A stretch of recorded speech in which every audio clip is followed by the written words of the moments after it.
When is a parent born? When your world changes in a moment? Nani? Or when the moment is celebrated by all?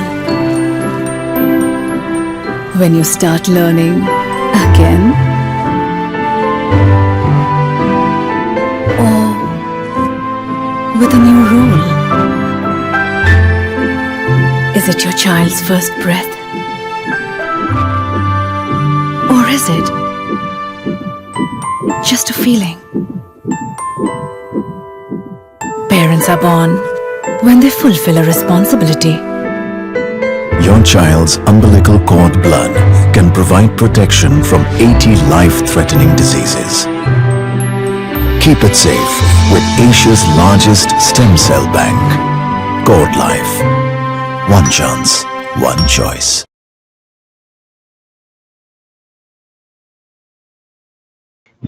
Good morning, everybody. We are starting the session now. I am Mangesh Mankar. I represent Cod Life. I welcome you all on behalf of Cod Life and Thanawala Maternity. We are running these ANC sessions every month for the expecting parents.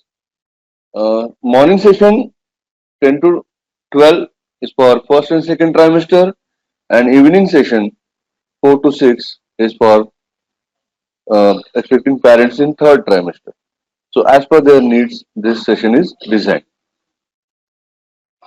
I'm really thankful to Dr. Uday Thanawala and Thanawala Maternity for giving us this opportunity to connect with the expecting parents, and we can provide some information for them. And these are the most important exercises and diet tips which are very much required during this period of pregnancy. So, thank you so much, Dr. Uday Thanawala. I represent Cod Life. Basically, Cod Life is a stem cell bank. Stem cell bank which stores stem cells from umbilical cord blood and umbilical cord tissue. Umbilical cord blood and umbilical cord tissue, they both contain potential stem cells. They have the capacity to regenerate, to renew. These stem cells, they have the capacity to cure various deadly diseases. So that is why they are stored at the time of birth. Simple thing is that our journey starts with a single cell. We are a single cell which divides into 2, into 4, 6, 12. Like that we divide and we form a bunch of cell. This bunch of cell is sticking somewhere in the mother's uterus, from where the connection between mother and the baby starts. And the connection is known as umbilical cord. Through umbilical cord, mother provides everything to the baby: nourishment, oxygen, food, blood. At the same time, stem cells are flowing from mother to baby, and they develop into organ cells on the baby's side. So baby ducts start taking shape slowly, slowly. You see the organs of baby in the sonography. So now, when the baby is fully formed, it takes birth. So doctor will cut the umbilical cord and separate the baby. Now the potential material which was flowing from mother to baby is not reaching baby because baby is separated, and now that is going west. So instead of wasting that, instead of discarding that cord blood which has potential stem cells, we preserve it. We preserve those stem cells which are there inside the umbilical cord blood. So they are useful for treating blood-related disorders and various organ-related disorders. And also we preserve the umbilical cord. In fact, we have a patented technology for that, for preserving that cord. So all this information, it is just a brief about the concept. But if you want to know more about the same, if you are curious to know, then please call us. I'll share my number in the chat box. Call us and take the full information about stem cell banking, why it is to be done, what are the benefits. So you will not come to know with just a short brief. You need to take a full presentation. So now coming to this session, if you are going to attend this session for 2 hours, so please add some more cushions around you. Please keep a glass of water, and this session is not just for pregnant lady, but for the expecting parent. So if there are anybody else, like your husband is there around, please ask him also to attend this session. And you have any query and doubt, please write in the chat box. Because this GoToWebinar platform is such that you cannot speak from that side with us. Only the speakers can speak. So you can chat. You can chat with us. You can type on the in the chat box whatever query comes to you, to your mind during the lecture, and we will answer that with you in the lecture as well as after the lecture gets over. So whatever queries you are facing, you are there in your mind, please write in the chat box. And this session we run earlier. This session used to be only in English, but then for the benefit of all, we started session in two languages, English and Hindi. So, if possible, please write in the chat box which language you prefer the most. Otherwise, we'll continue in Hindi and English combination of languages. So, thank you so much for joining the webinar. I'm handing over the session to Nigamja ma'am. Nigamja ma'am will take you through the remaining part, followed by Swati ma'am. So both the speakers have joined. So please, Nigamja ma'am, please take over. Thank you so much. Thank you, Mangesh Dada. Thank you, ma'am. Is my screen visible? Yes, ma'am, it is visible. Okay, ठीक है. Okay, good morning everybody. Myself, मैं निगमजा, मैं physiotherapist हूँ, child birth educator and lactation counsellor, and I'm welcoming you all on behalf of Dr. Thanawala Maternity and on behalf of Cord Life. ठीक है, आज के session में it is going to be for your pregnancy, how you can take care of yourself, and what kind of exercises you can do, and how you can have good nutritious food, और छोटे छोटे difficulties जो होते हैं pregnancy के दौरान, so how you can manage those things. So that is what we are going to discuss mostly. So we have two parts to this session. तो अभी मॉर्निंग के सेशन में it is pregnancy care, nutrition and exercise, और evening 4 to 6 का session है, तभी we will discuss about breastfeeding, labor preparation, how to take care of the baby, ये सब हम डिस्कस करेंगे. So any of your friends who are in the third trimester, 7th, 8th, 9th month में है, तो उनको आप बता सकते हैं ये इवनिंग वाला सेशन अटेंड करने को. Okay, so at doctor Thanawala this is our motto, healthy moms रहेंगे तो बेबीज तो हेल्दी ही होंगे, और मम्मी और बेबी दोनों हेल्दी रहेंगे तो फैमिली में खुशी की कमी नहीं होती है. And we want to see more happy families, यही हमारा आइडिया है. ठीक है, ओके. तो अपना जो प्रेगनेंसी जो है 280 डेज या 40 डेज, 40 वीक्स सॉरी, या फिर 9 महीने 9 दिन, ये जो प्रेगनेंसी है वो 3 ट्राइमेस्टर में डिवाइड किया है. First, second and third. Trimester मतलब 3 महीना, तो पहला 3 महीना, next 3 months and then last 3 months, right. और हर 3 मंथ्स का कुछ खासियत रहता है. Like for example the first trimester you can see baby का साइज बहुत छोटा है, but it has got the human form. तो ये फर्स्ट ट्राइमेस्टर में क्या होता है, जो जैसा मंगेश दादा ने बताया, सिंगल सेल से जो फॉर्म होता है वो ह्यूमन बीइंग का फॉर्म लेता है at the end of first trimester. That is 12 हफ्ते में वो ह्यूमन का फॉर्म हो जाता है, but the size is very small, अपने पाम के अंदर आ जाएगा. And you can also see the head is larger compare to the rest of the body, क्योंकि द नर्वस सिस्टम और द ब्रेन बहुत जल्दी से वही डेवलप होता है, फिर हार्ट डेवलप होता है, फिर बाकी ऑर्गन्स डेवलप होते हैं. तो ऑर्गन्स अपने जगह लेते हैं, यही फर्स्ट ट्राइमेस्टर है. सेकेंड ट्राइमेस्टर में क्या होता है, थोड़ा बड़ा हो गया है बेबी, से अराउंड 250-300 ग्राम्स तक का आ गया है, और ये टाइम में काफी मूवमेंट्स मदर को फील होते हैं. जैसे 5th मंथ में और 20 वीक्स में देखेंगे, most mothers are able to feel baby का किक्स.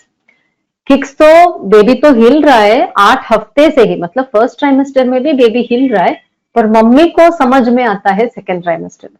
और सेकेंड ट्राइमेस्टर का खासियत ये है कि जो भी ऑर्गन्स फॉर्म हुआ है, जैसा किडनी फॉर्म हो गया, बच्चे के हाथ पांव फॉर्म हो गए हैं, बेबी का हार्ट फॉर्म हो गया, बेबी का ब्रेन फॉर्म हो रहा है, बेबी का आईज फॉर्म हो रहा है। तो ये सब जो फॉर्म हो गया है दे आर गेटिंग फंक्शनल, जैसे कि kidney will start making urine, हाथ पांव से अच्छे से बेबी मजबूती से हाथ पांव चलाने लगता है, and baby will make facial movements. तो आपका सोनोग्राफी में भी देख सकते हैं कि बेबी का फेशियल एक्सप्रेशन रहता है, बेबी थोड़ा खाता है, एमनियोटिक फ्लूइड पीता है, हाथ मुंह में लगाता है, सो स्माइलिंग करता है। सो ये सब मूवमेंट स्टार्ट होने को लगते हैं सेकेंड ट्राइमेस्टर। थर्ड ट्राइमेस्टर का खासियत क्या है, you can see baby is very large. So at the end of 9th month तो बेबी 3 किलो या 3.25 किलो तक तो हो ही जाता है। तो जगह की कमी होती है, ये टाइम में बॉडी में फैट्स डिपॉजिट होता है, ब्रेन का विकास और होता है, और बोन्स स्ट्रांग होने लगते हैं ताकि बेबी बाहर का एनवायरनमेंट मैनेज करे।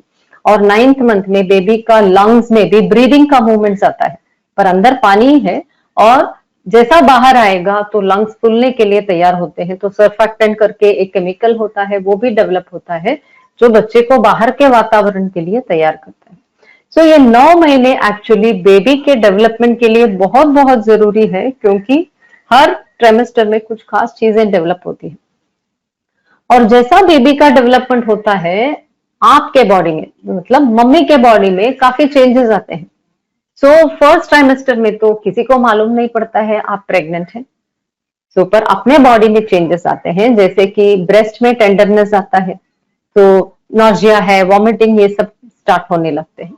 एंड जैसा सेकेंड ट्राइमेस्टर में you have the need to change your bra, breast का चेंजेस और प्रोमिनेंट दिखने लगते हैं, निपल एरियोला बड़े होने लगते हैं, और आपको वेट गेन शुरू होती है इन द सेकेंड ट्राइमेस्टर, और आपका बेली भी दिखने लगता है। थर्ड ट्राइमेस्टर में तो बॉडी में काफी चेंजेस होते हैं, वेट गेन हुआ है और ब्रेस्ट में चेंजेस हुए हैं, और बेबी काफी हद तक बढ़ जाता है कि आपको खाने में दिक्कत होती है, ज्यादा खाने में पेट का कैपेसिटी थोड़ा कम हो जाता है ना, because you can not hold lot of food. And उसके साथ बहुत सारे और भी चेंजेस आते हैं, जैसे स्किन में चेंजेस आते हैं, स्ट्रेच मार्क्स आते हैं, जल्दी से पसीना छूटता है, गर्मी होने लगती है, और you have good lustrous hair. तो कुछ चेंजेस बहुत अच्छा भी लगता है, द ग्लो ऑफ प्रेगनेंसी जो बोलते हैं, और कुछ चेंजेस ऐसा है कि स्किन थोड़ा ड्राई हो सकता है, थोड़ा इची हो सकता है, वेरिकोसिटीज हो सकते हैं, पाँव में सूजन आ सकता है। तो ये सब थोड़ा हमको परेशानियां दे सकती है, राइट। तो इसके लिए हम डॉक्टर के पास टाइम टू टाइम चेकअप के लिए जाते हैं, ताकि आपका और बेबी का हेल्थ को मॉनिटर करें through out the pregnancy, right. और जब भी आप पहले प्रेगनेंसी टेस्ट पॉजिटिव है करके डॉक्टर के पास जाते हैं, डॉक्टर आपको बहुत सारे टेस्ट कराते हैं। सो जैसे इसमें जो थैलेसीमिया का स्क्रीनिंग है वो बहुत इंपॉर्टेंट है, तो उससे थैलेसीमिया ट्रेट अगर रहता है तो हम पता कर सकते हैं। थायराइड का स्क्रीनिंग करना है, ब्लड शुगर शुरुआत में भी करते हैं, 24 वीक्स में आपको ग्लूकोज पिला के कराते हैं, और उसके बाद 32 वीक्स में जैसा जैसा जरूरत पड़ता है ब्लड शुगर चेक करते हैं। और जिनका फैमिली हिस्ट्री है ब्लड शुगर का, जैसे कि अगर आपके मम्मी या नाना नानी किसी को डायबिटीज है, तो हम भी हाई रिस्क में आते हैं, तो ब्लड शुगर और थोड़ा फ्रीक्वेंटली मॉनिटरिंग होती है। बाकी सारा तो इन्फेक्शंस के लिए है, HIV है, या जॉन्डिस के लिए रहता है, हीमोग्लोबिन चेक करते हैं, और ब्लड ग्रुपिंग, RH, ये सब चेक करते हैं रूटीनली। फर्स्ट ट्राइमेस्टर में तो अपना स्क्रीनिंग टेस्ट होता है जो NT स्कैन जो बोलते हैं, and along with that double marker will be done. तो ये सब स्क्रीनिंग इसलिए करते हैं so that you can pick up any abnormality early. Pregnancy में शुरुआत में ही हम ये सब फाइंड आउट कर सकते हैं, सो हम टिक मार्क करते जाएंगे, सब अच्छा है, all the parameters are good, so it gives you more confidence. और प्रेगनेंसी में सोनोग्राफी होती है, 6 वीक्स में होती है, 10 वीक्स में होती है, 20 वीक्स में होती है, 32 वीक्स में भी होती है। और प्रेगनेंसी में जो भी हम मेडिकेशन लेंगे, तो अगर आप ऑलरेडी कुछ मेडिसिन ले रहे हैं तो वो डॉक्टर के नजर में लानी है। और प्रेगनेंसी के दौरान ज्यादा मेडिसिन आपको नहीं दिया जाता है, only iron, calcium, and folic acid, यही जो माइक्रोन्यूट्रिएंट्स है या जो एसेंशियल कंपोनेंट्स है जो बेबी के डेवलपमेंट के लिए बहुत जरूरी है, वही आपको सप्लीमेंट्स के दौरान दिया जाता है। And there are other things we need to avoid. Smoking तो हमको मालूम है, स्मोकिंग, अल्कोहल बिल्कुल नहीं चलता है प्रेगनेंसी में। There is no safe level of alcohol that can be consumed. So small levels of alcohol भी बच्चे को बहुत खतरनाक हो सकता है, क्योंकि बच्चे का brain is in the developmental stage, तो बहुत कम लेवल्स ऑफ अल्कोहल से भी टॉक्सिसिटी होती है, ब्रेन डैमेज हो जाता है, right.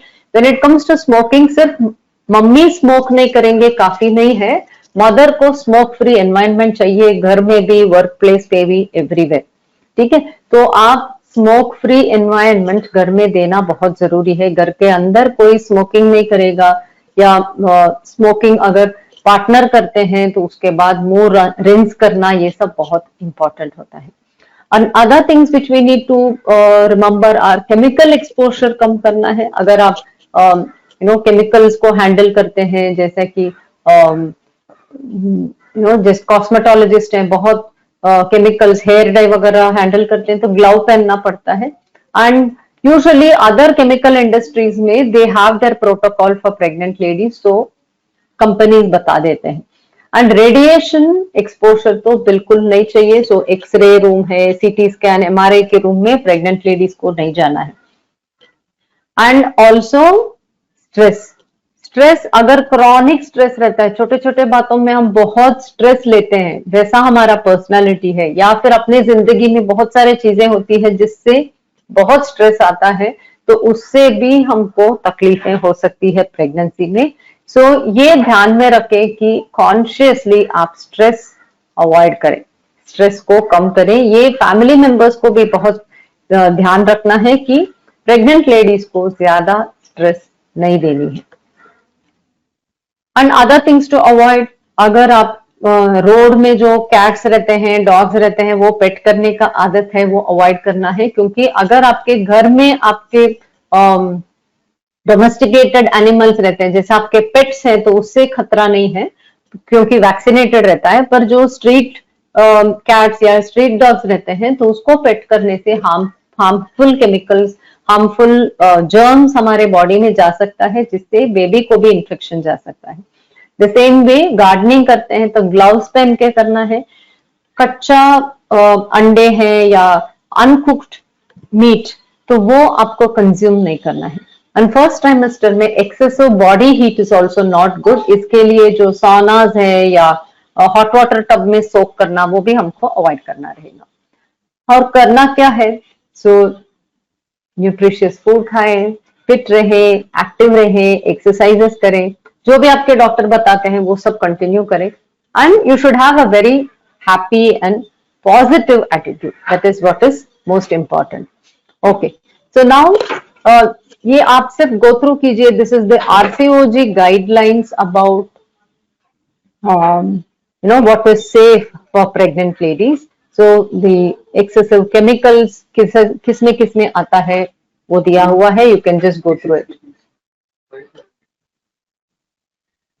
Just go through this.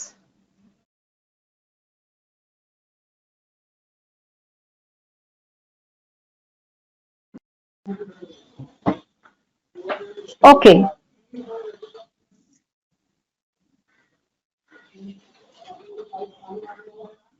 Okay, so हम अपने आप को कैसा केयर करेंगे प्रेगनेंसी में। सो इसको 4 टॉपिक्स में I would like to cover. The skin care, genital care, breast care and the emotional care. ये 4 चीज में हमको ध्यान देना है। Skin, as I told you, some women are very happy with their pregnancy because their skin is glowing, complexion improve हो गया, nice lustrous hair हो गया, they are very happy, right? But if you are on the other end of the spectrum, अगर आपके face में patches, brown patches आ रहे हैं, क्लोआस्मा बोलते हैं, या फिर ये बेली में जो लाइन है वो डार्कन होता है, स्ट्रेच मार्क्स आते हैं, स्पाइडर नीवस बोलते हैं, these are all harmless, they are not going to give you any trouble, पर वो हमको देखने के लिए ऐसा लगता है, अरे मेरा प्रेगनेंसी में मैंने क्या सोचा, ऐसा क्या हो रहा है। So you may not like these kind of skin changes. So what are the things we need to do? One is you need to moisturize the skin. So अच्छा quality का moisturizer use करें, और you can use coconut oil in the place of a moisturizer. And access weight gain से बचाएं, because जल्दी से weight gain होता है, स्किन बहुत जल्दी स्ट्रेच होता है और जल्दी से स्ट्रेच मार्क्स आते हैं। And have a good posture, अच्छा पोस्चर मेंटेन करने से अपना पेट ज्यादा स्ट्रेच नहीं होता है, क्योंकि अब्डोमिनल मसल्स धीरे धीरे तो स्ट्रेच तो होने वाले हैं, so that will happen in the third trimester, पर फर्स्ट एंड सेकंड ट्राइमेस्टर में उतना स्ट्रेच नहीं होना है। तो अगर बहुत ज्यादा स्ट्रेच हो गया तो स्ट्रेच मार्क्स ज्यादा आते हैं, बेली मसल ज्यादा लूज हो जाते हैं। सो अच्छा पोस्चर मेंटेन करने से भी अपना स्ट्रेच मार्क्स को हम बचा सकते हैं, right. And don't spend a lot of money on all the beauty care regimes, because ये सब जो हार्मोनल चेंजेस के वजह से हो रहे हैं वो जल्दी से नहीं निकलता है, और it may not go away, it will go away naturally after your baby comes. So generally जो स्किन केयर के लिए अगर कुछ कर रहे हैं तो वो कर सकते हैं, बट ये सब डार्किश पैचेस को निकालने के लिए आप कोशिश नहीं करें, क्योंकि वो सब नहीं जाएगा, right. And you can go to a parlour, अगर पार्लर जाते हैं तो अपने खुद के टॉवल्स, ट्वीजर्स वो सब अपना ही लेके जाएं, और better still you have the parlour care at home. अगर आपको हेयर रिमूवल करना है तो avoid using hair removal creams, instead you can either use razor और you can use waxing also. अगर वैक्सिंग यूज करते हैं always do a test patch. Hair colour first trimester के बाद आप कर सकते हैं। ब्रेस्ट के लिए कैसा केयर करना है, बिकॉज ब्रेस्ट का साइज बढ़ता है तो उसमें एरियोला, निपल सबका साइज बढ़ता है, तो ब्रेस्ट का आपको ब्रा साइज, स्ट्रैप साइज, वो कप एंड स्ट्रैप साइज दोनों चेंज करने की जरूरत होती है। And it is a good practice to apply little bit of coconut oil on your nipple before you take bath, तो इससे निपल का स्किन ड्राई नहीं होता है, and it will also protect you from fungal infections. एंड आपको एक pinch test करना है, दैट विल बी एक बार सेकेंड ट्राइमेस्टर में कर सकते हैं और एक बार थर्ड ट्राइमेस्टर में करना है। सो आपको क्या करना है, आपके निपल स्किन को ऐसा 2 फिंगर से होल्ड करेंगे और जेंटली थोड़ा खींच के बाहर निकालने को कोशिश करेंगे। नॉर्मली निपल्स फ्लैट दिख सकते हैं, प्रोट्रैक्टेड दिख सकते हैं, पर ऐसा उंगली से पकड़ के खींचेंगे तो आधा इंच तक तो बाहर आना चाहिए। अगर आपको लगता है निपल्स बाहर नहीं आ रहे हैं और या अंदर की तरफ जा रहे हैं, या निपल के जगह में आपको खड्डा दिख रहा है, तो फिर आपको डॉक्टर को एक बार दिखाना है, ठीक है। जेनिटल हाइजीन मेंटेन करना बहुत इंपॉर्टेंट है। सो प्रेगनेंसी के टाइम में यूरिनरी इंफेक्शंस बहुत जल्दी आते हैं, वजाइनल इंफेक्शंस जल्दी आते हैं, so these can take us towards preterm labour. वो इसके लिए हमको हाइजीन मेंटेन करना बहुत जरूरी है। एंड जेनिटल एरिया को सिर्फ पानी से ही वॉश करें, you don't need to apply soap in the vaginal area, right. And जब भी आप वॉश करते हैं, अगर आप यूरिन पास करने के बाद वॉश करते हैं, so if this is your private part, सबसे आगे यूरिन पैसेज है, उसके बाद वजाइनल पैसेज, पीछे एनल पैसेज रहता है। तो अगर आप जेट चलाते हैं या हाथ से वॉश करते हैं, ये जो पीछे जो स्टूल्स को वॉश किया हुआ हाथ आगे नहीं आना चाहिए, उससे यूरिनरी ट्रैक्ट इन्फेक्शन बहुत ज्यादा आता है। तो आपको हमेशा ऐसा ही वॉश करना चाहिए ताकि जो फीकल मैटर जो है आगे नहीं आए। अगर आप जेट यूज करते हैं, जेट आगे से चलाएं, पीछे से नहीं चलाएं, ताकि वॉशिंग इस तरह से हो जाए, ठीक है। Emotional care is also very important. तो जो हमारे लिए जो पसंद का चीज है, कुछ रोज उसके लिए वक्त निकाल के करें। It can be listening to music, painting हो, या सिर्फ ऐसा आराम से बैठे रहना हो, टीवी देखना हो, या फ्रेंड्स के साथ बात करना हो, जो भी आपको अच्छा लगता है अपने लिए एक आधा घंटा रखिए। एंड डेली आपको एक्सरसाइज करनी है। बाकी टाइम में अगर हमने डेली एक्सरसाइज नहीं किया तो अपने इमोशंस को इतना ये नहीं करता है। बट प्रेगनेंसी के टाइम में if you exercise daily, it will have a very protective effect. Postnatal depression है या प्रेगनेंसी के टाइम में जो डिप्रेशन फील होती है, वो सब डेफिनेटली अवॉइड होता है। So you should definitely exercise during a pregnancy. So common discomfort जो होते हैं, बैक पेन हो सकता है, तो अपना पोस्चर मेंटेन करना बहुत इंपॉर्टेंट है। तो जब भी मैं आपको दिखा देती हूँ how you will maintain a good posture. For example, तो जब भी आप खड़े रहते हैं, अपना ऐसा पेट को आगे करके नहीं खड़े रहे, rather stand with your belly nicely talked in side. आपका बैक इसके वजह से एकदम स्ट्रेट रहना चाहिए और इधर कर्वेचर होना चाहिए। बम्स आगे करेंगे तो ये बैक फ्लैट होता है, बैक इंजरीज का पॉसिबिलिटीज बढ़ता है। So always stand toll, equal weight on both your feet, ठीक है।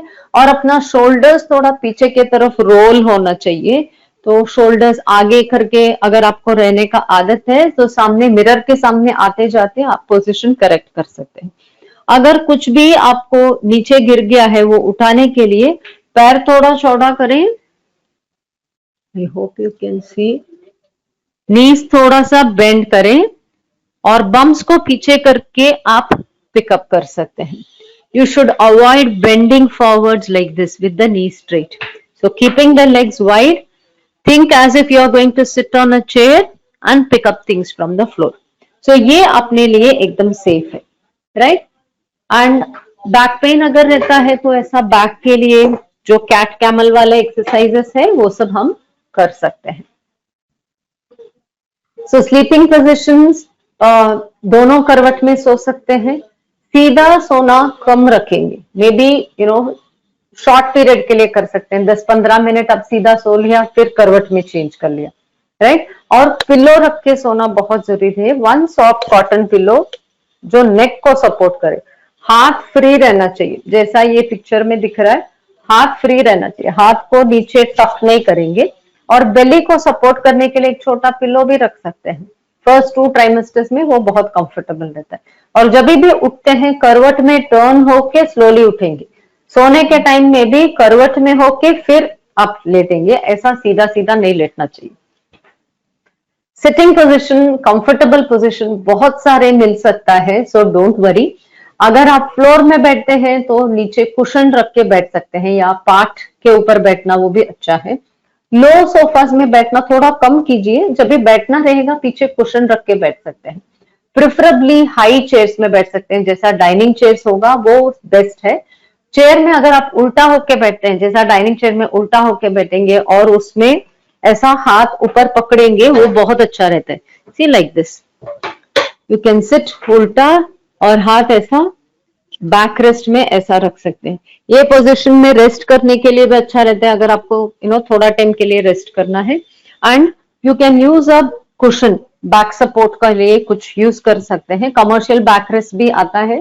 So those of you all who are working from home, तो अपना सिटिंग पोजीशन या वर्क डेस्क बहुत अच्छे से रखना चाहिए। So you can use a wedge, उसके ऊपर बैठ सकते हैं।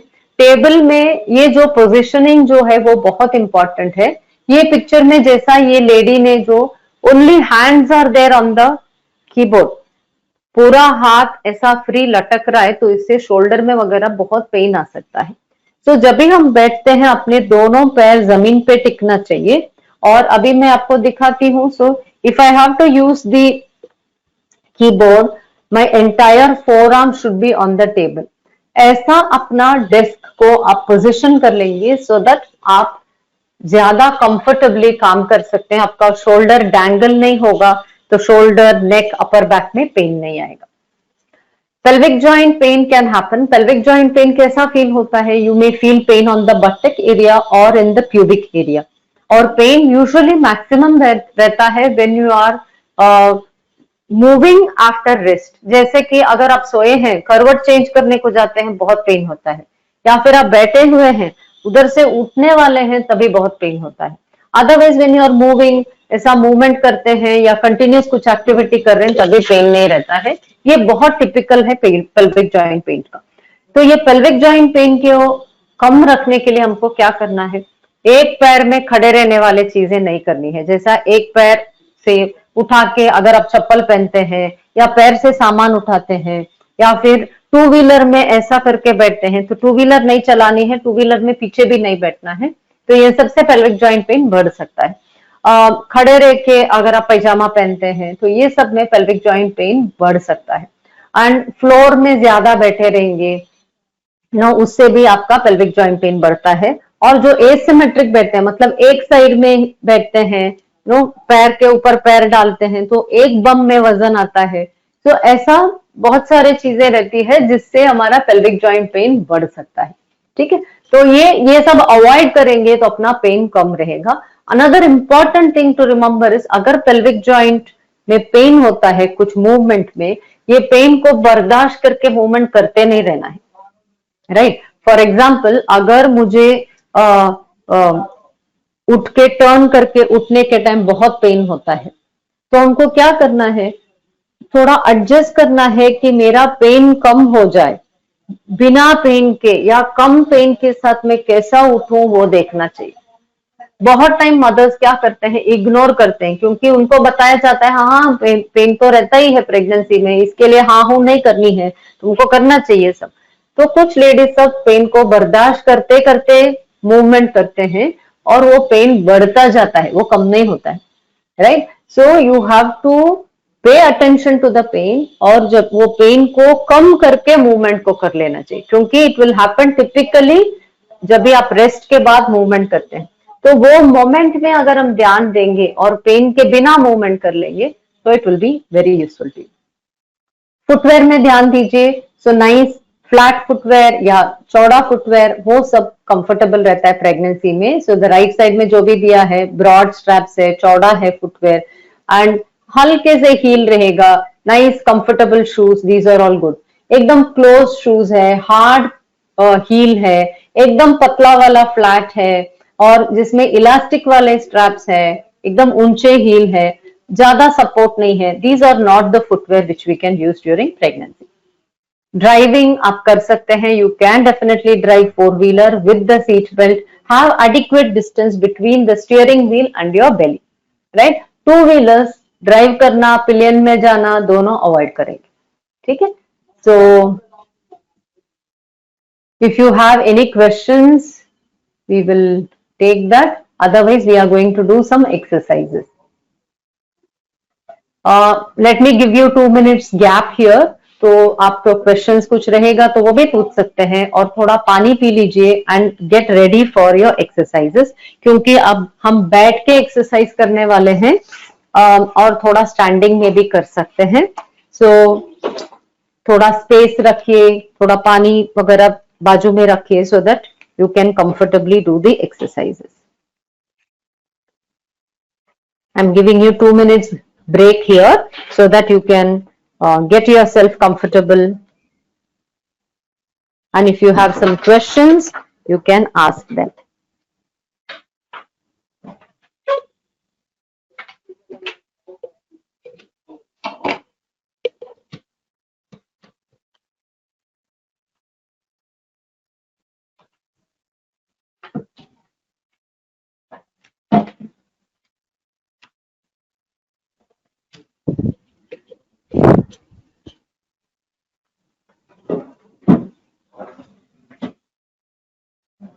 Okay, how safe is flight travel?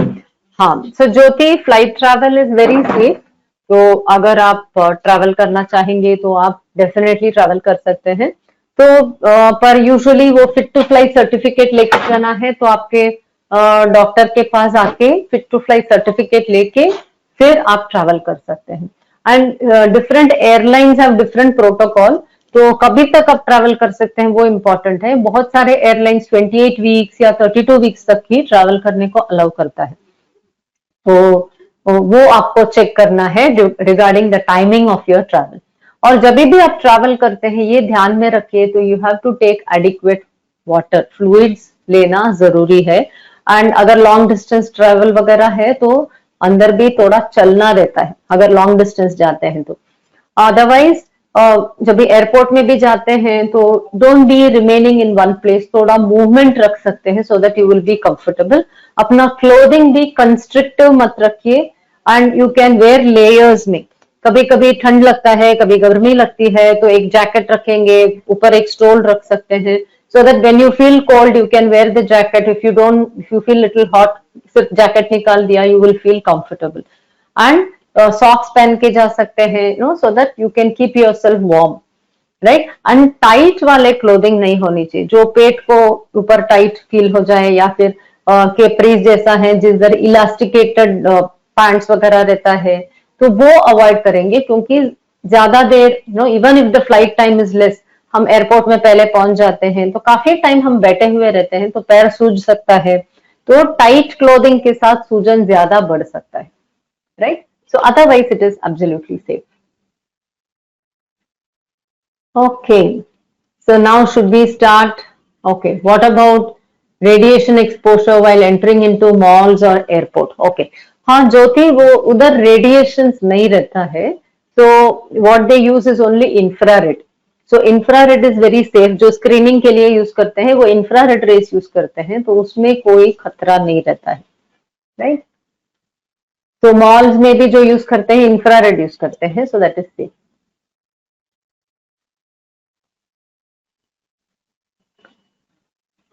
All right. Now let us start with the exercises.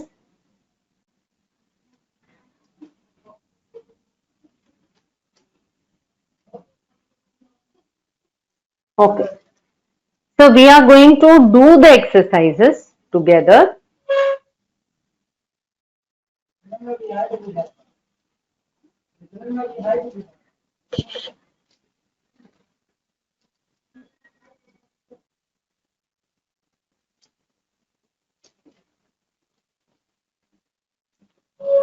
Okay.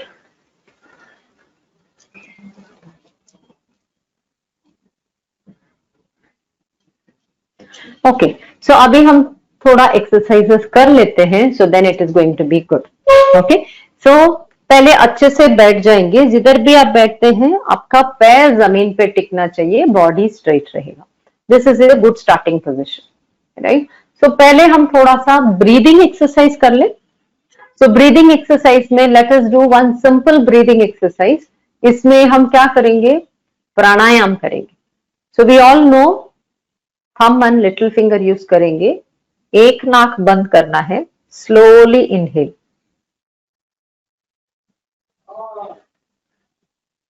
Close the nostril.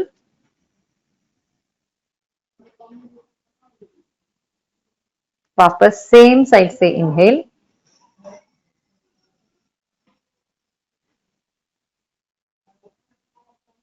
Close. और एक बार करते हैं.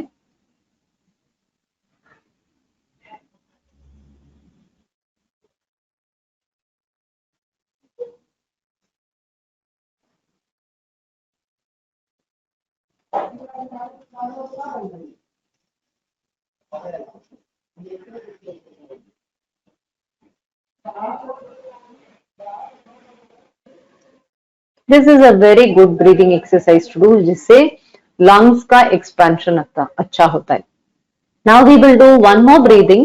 ये है ओम chanting. We are going to chant Om. We'll do this 3 times. लंबा श्वास लेना है और लंबा ओम बोलना है. ठीक है. So keep your body straight. लंबे से श्वास ले.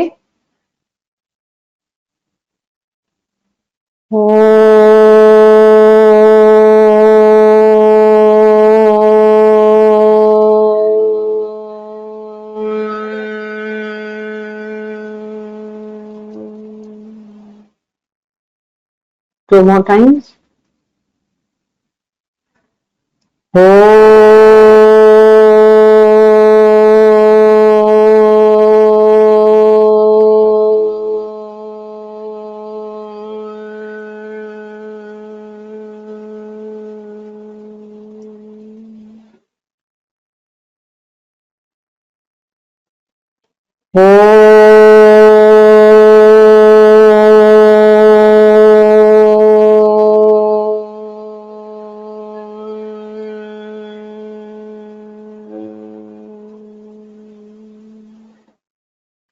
ओके.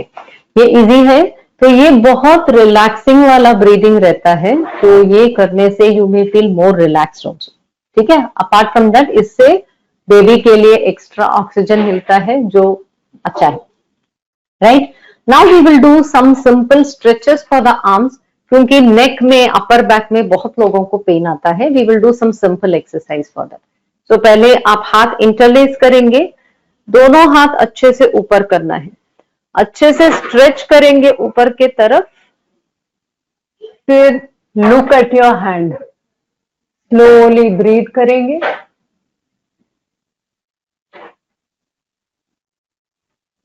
And slowly down. और एक बार रिपीट करते हैं. Interlace your hands. हाथ ऊपर की तरफ लेंगे एंड लुक अप हाथ अच्छे से ऊपर लेंगे, no breath holding and slowly down. तो इससे हमारा नेक को मूवमेंट मिलता है, अपना आर्म्स में फ्लेक्सिबिलिटी आती है एंड और अपर बैक का मसल्स थोड़ा टोन अप होता है, right. Let us do one more thing, we want to do little bit of twisting. एक हाथ पीछे बैक रेस्ट को होल्ड करेंगे, अगर आप सोफा में बैठे हैं तो ऐसा पीछे राइट बिहाइंड योर बैक रखेंगे, other hand will be on the opposite knee और बॉडी को ऐसा ट्विस्ट करेंगे और जैसा आप रुकेंगे स्लोली ब्रीथ करेंगे।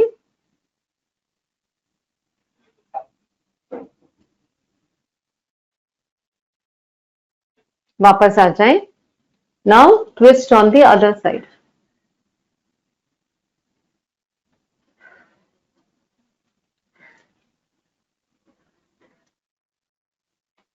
And come back. सिंपल है ना? Okay, now we will try one more exercise. जैसा आप बैठे हैं, एक हाथ को ऊपर करें और उसको खींचेंगे हाथ को। Think you want to touch the ceiling, तो अपना रिब्स जो है थोड़ा ओपन अप होता है। Then gently roll over to one side, feel the side of the ribs और the side of your body stretching out. Just stay there, आराम के श्वास लेंगे। Now come down, take the other arm up, वापस try to reach for the ceiling, फिर slightly roll on to one side, feel the side of the body open up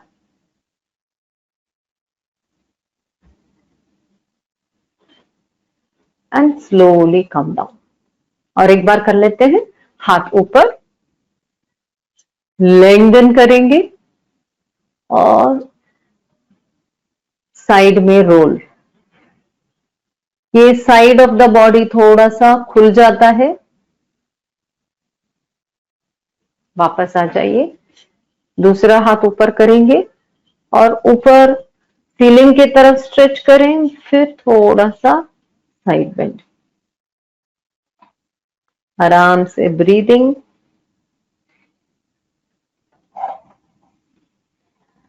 फिर slowly नीचे। Easy है ना? तो ये सब एक्सरसाइजेस अपने अपर बॉडी के लिए बहुत अच्छा है जो आप कर सकते हैं, right. Now let us do something for the spine, जो स्पेशली अपना बैक के लिए बहुत जरूरी है। अगर आप ज्यादा देर बैठते हैं तो ये एक्सरसाइज आपको बहुत यूजफुल रहेगा।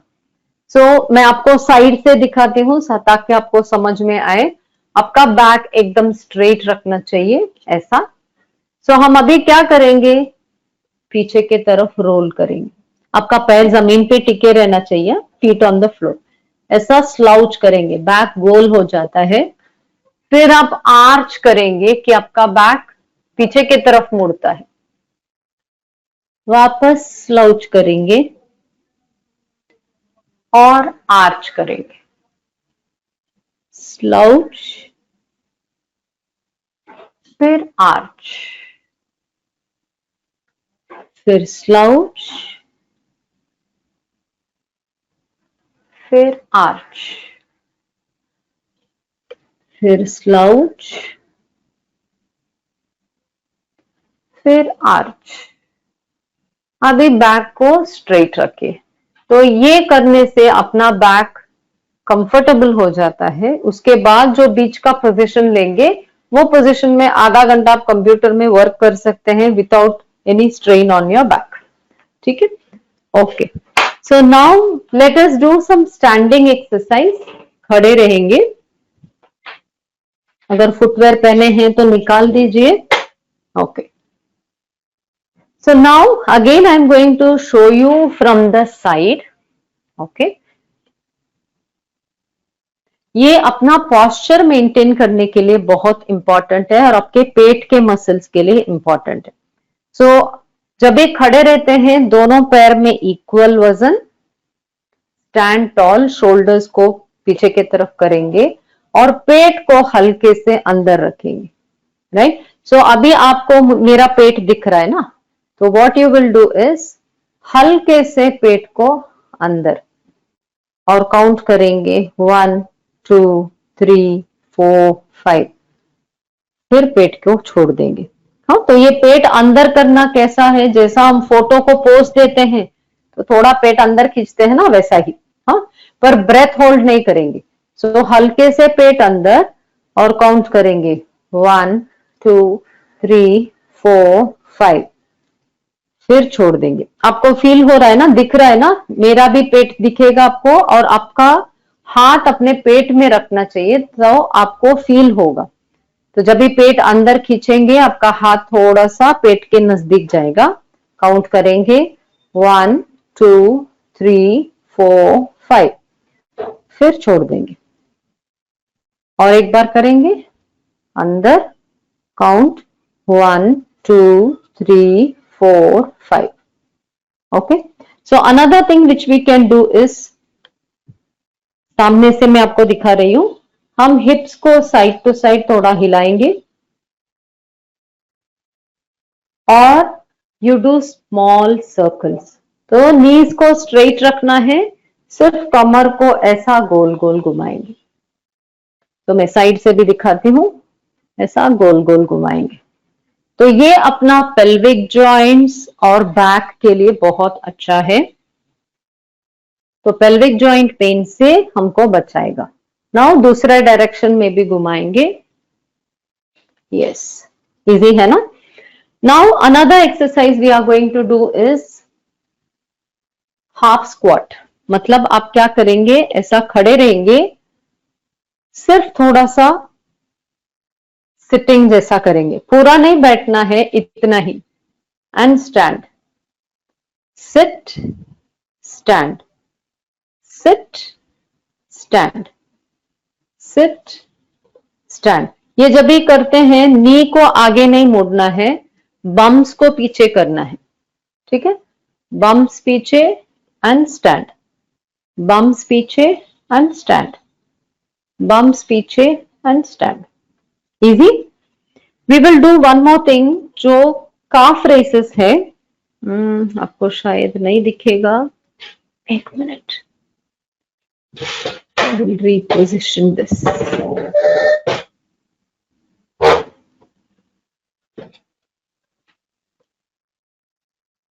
हाँ, so now you can see you are going to raise the calf, मतलब आप टोज में जाएंगे, हील आपका उठेगा ऐसा। I hope you can see, ऐसा go up on your toes। एक 10 टाइम्स कर सकते हैं, जिससे your calf muscles will work strongly।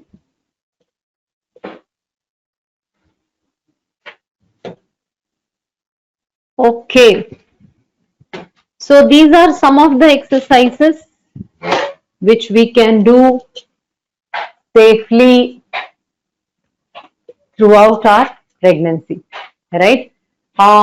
पर इतना ही एक्सरसाइज काफी नहीं हो सकता है। ये सब सेफ एक्सरसाइजेस है जो आप डेली करना चाहिए, जिससे आपका एक्स एंड पेन्स है, डिस्कम्फर्ट है, वो सब कम हो जाएगा। जैसे कि काफ रेस करेंगे तो पैर में क्रैम्प्स नहीं आते हैं और पैर में सूजन नहीं आता है, ये सब कंफर्ट आपको मिलता है, राइट? अगर आपको और भी एक्सरसाइजेस सीखना है तो मैं ऑनलाइन में भी क्लासेस लेती हूँ, तो आप मुझे कांटेक्ट कर सकते हैं। Okay, I think we should wrap up here and अगर कुछ क्वेश्चंस रहेगा तो मैं आंसर करती हूँ। एंड आई थिंक अभी Swati can start with her sessions. तो इन द मीन टाइम जो भी क्वेश्चंस रहेगा आप चैट बॉक्स में डाल सकते हैं, so I will keep answering them. Swati, you want to begin now? Thank you so much, Nigamja ma'am. Now we will hand over the session to Swati ma'am. So she'll take over. Nigamja ma'am, हाँ जी, थोड़ी देर और continue कीजिए ना, मैं Swati ma'am से connect करता हूँ। हाँ हाँ। In the meantime, if you have any questions, you all can ask. So just put it in the chat box. Any doubts regarding exercise and regarding whatever we have discussed, or anything else which is coming to your mind कि मुझे इसमें doubt है या where you want clarity? How safe is doing floor exercise? There are a lot of YouTube videos which say that they are safe. Okay, Jyoti, there are two things. One is floor exercises are absolutely safe. ठीक है, अगर अपना pregnancy healthy pregnancy है तो आप floor में exercises कर सकते हैं. जो हम फ्लोर एक्सरसाइज बोलते हैं एक्चुअली वो बेड में भी लेट के भी किया जा सकता है. जो भी फ्लोर में करते हैं वो लाइंग डाउन एक्सरसाइज होता है या क्रॉल पोजीशन एक्सरसाइज होता है, बैठ के एक्सरसाइज करना होता है. अगर आपको जमीन में करने में दिक्कत होती है, बेड में भी अगर आपका बेड फर्म हो तो उसमें भी आप लेट के बैठ के क्रॉल पोजीशन में होके एक्सरसाइजेस कर सकते हैं. That is absolutely fine. इसमें जो सेकंड पार्ट जो है यूट्यूब देख के एक्सरसाइज करना, तो यूट्यूब में बताते हैं सेफ है, that is one thing. But YouTube देख के एक्सरसाइज करना कितना सेफ है वो हमको देखना है. बिकॉज यूट्यूब में जो भी सेलिब्रिटीज वगैरह करते हैं, so it you know practice के साथ उनको अच्छा आता है. So we need somebody to supervise and teach us the correct exercises. So even though safe exercises may be taught in YouTube, sometimes हम जब भी करते हैं हमारा बॉडी का पोजीशन सही नहीं रहता है. So it is always better to learn safely and then do them, right? तो YouTube में देखने के लिए अच्छा है because you know that हाँ प्रेगनेंसी में ये लोग एक्सरसाइज करते हैं तो मैं भी कर सकती हूँ, उधर तक अच्छा है. बट वो देख के करना I would not use that as the first preference. किसी से पर्सनली सीख के करेंगे तो ज्यादा बेनिफिशियल रहेगा. ठीक है, any other question? Okay, I think Swati can begin now. Swati, you are there? Yes, Nigam, I'm here. Okay, over to you, Swati. Yeah, thank you so much. And I'm sure all of you all have enjoyed what Dr. Nigam has shared. आप लोगों को exercise करने में भी अच्छा लगा होगा. And exercise करते रहना बहुत इम्पोर्टेंट है ड्यूरिंग प्रेगनेंसी, क्योंकि 2 या 3 चीज हम अपने आप कर सकते हैं. सही से खा सकते हैं, सही से एक्सरसाइज कर सकते हैं और खुश रह सकते हैं. सो ऑल दीज 3 थिंग्स हमारे खुद की कैपेसिटी में है और हम इसको करना ही चाहिए during pregnancy. So welcome everybody. मेरा नाम स्वाति है. I am a nutrition specialist and I also am a lactation educator. So दोनों ही चीजें I will be able to guide. So आज के सेशन पे अभी फिलहाल मैं न्यूट्रिशन के बारे में गाइडेंस दूंगी. नेक्स्ट सेशन जो इवनिंग में होता है 4 to 6 के बीच में, वो 3rd ट्राइमेस्टर मदर्स के लिए होता है, जहां मैं ब्रेस्ट फीडिंग और बेबी केयर के बारे में बात करती हूँ. सो चूंकि आप 1st ट्राइमेस्टर में हो, प्लीज एंजॉय टुडेज सेशन. आज जो अभी फिलहाल आप सीख रहे हो दोनों न्यूट्रिशन और एक्सरसाइज के बारे में, प्लीज अपने लाइफ में उतारिएगा. It will be very very useful. और maybe when you start coming to the 3rd trimester, please join these sessions with us and we will be able to take you through breastfeeding, baby care and actually labor preparation before the baby arrives. Correct? So ठीक है, let's continue. आज का भी session हम discuss करेंगे. अगर आपको कोई भी डाउट्स हैं, कोई भी क्वेश्चंस हैं, मेरी कोई बात शायद समझ आए ना आए, मेरे को WhatsApp I mean chat window में क्वेश्चंस डाल सकते हैं. नहीं तो one of our people I mean हमारे साथ जो जुड़ते हैं कॉर्ड लाइफ से, मंगेश सर, वो हमारे साथ रहेंगे. वो आपके otherwise cord life related questions भी सॉल्व करेंगे. साथ में अगर कोई क्वेश्चंस रहेंगे तो वो मुझे बता के हेल्प भी करेंगे कि आपको मैं अच्छे से आंसर कर सकूं. ठीक है, so let's begin. Let me share my screen. I hope तेरा स्क्रीन अच्छे से दिख रहा है. सो डॉक्टर निगम जब डिस्कस कर रहे थे, आई एम श्योर उन्होंने आपको बेसिक केयर ड्यूरिंग प्रेगनेंसी के बारे में डिस्कस किया और कुछ एक्सरसाइज भी कराएं जो आप कंटिन्यू रख सकते हैं विदाउट एनी रिस्क. और एडिशनल एक्सरसाइजेस धीरे धीरे जैसे बॉडी में चेंजेस आते हैं वैसे ही एक्सरसाइजेस में मॉडिफिकेशन की जरूरत पड़ती है.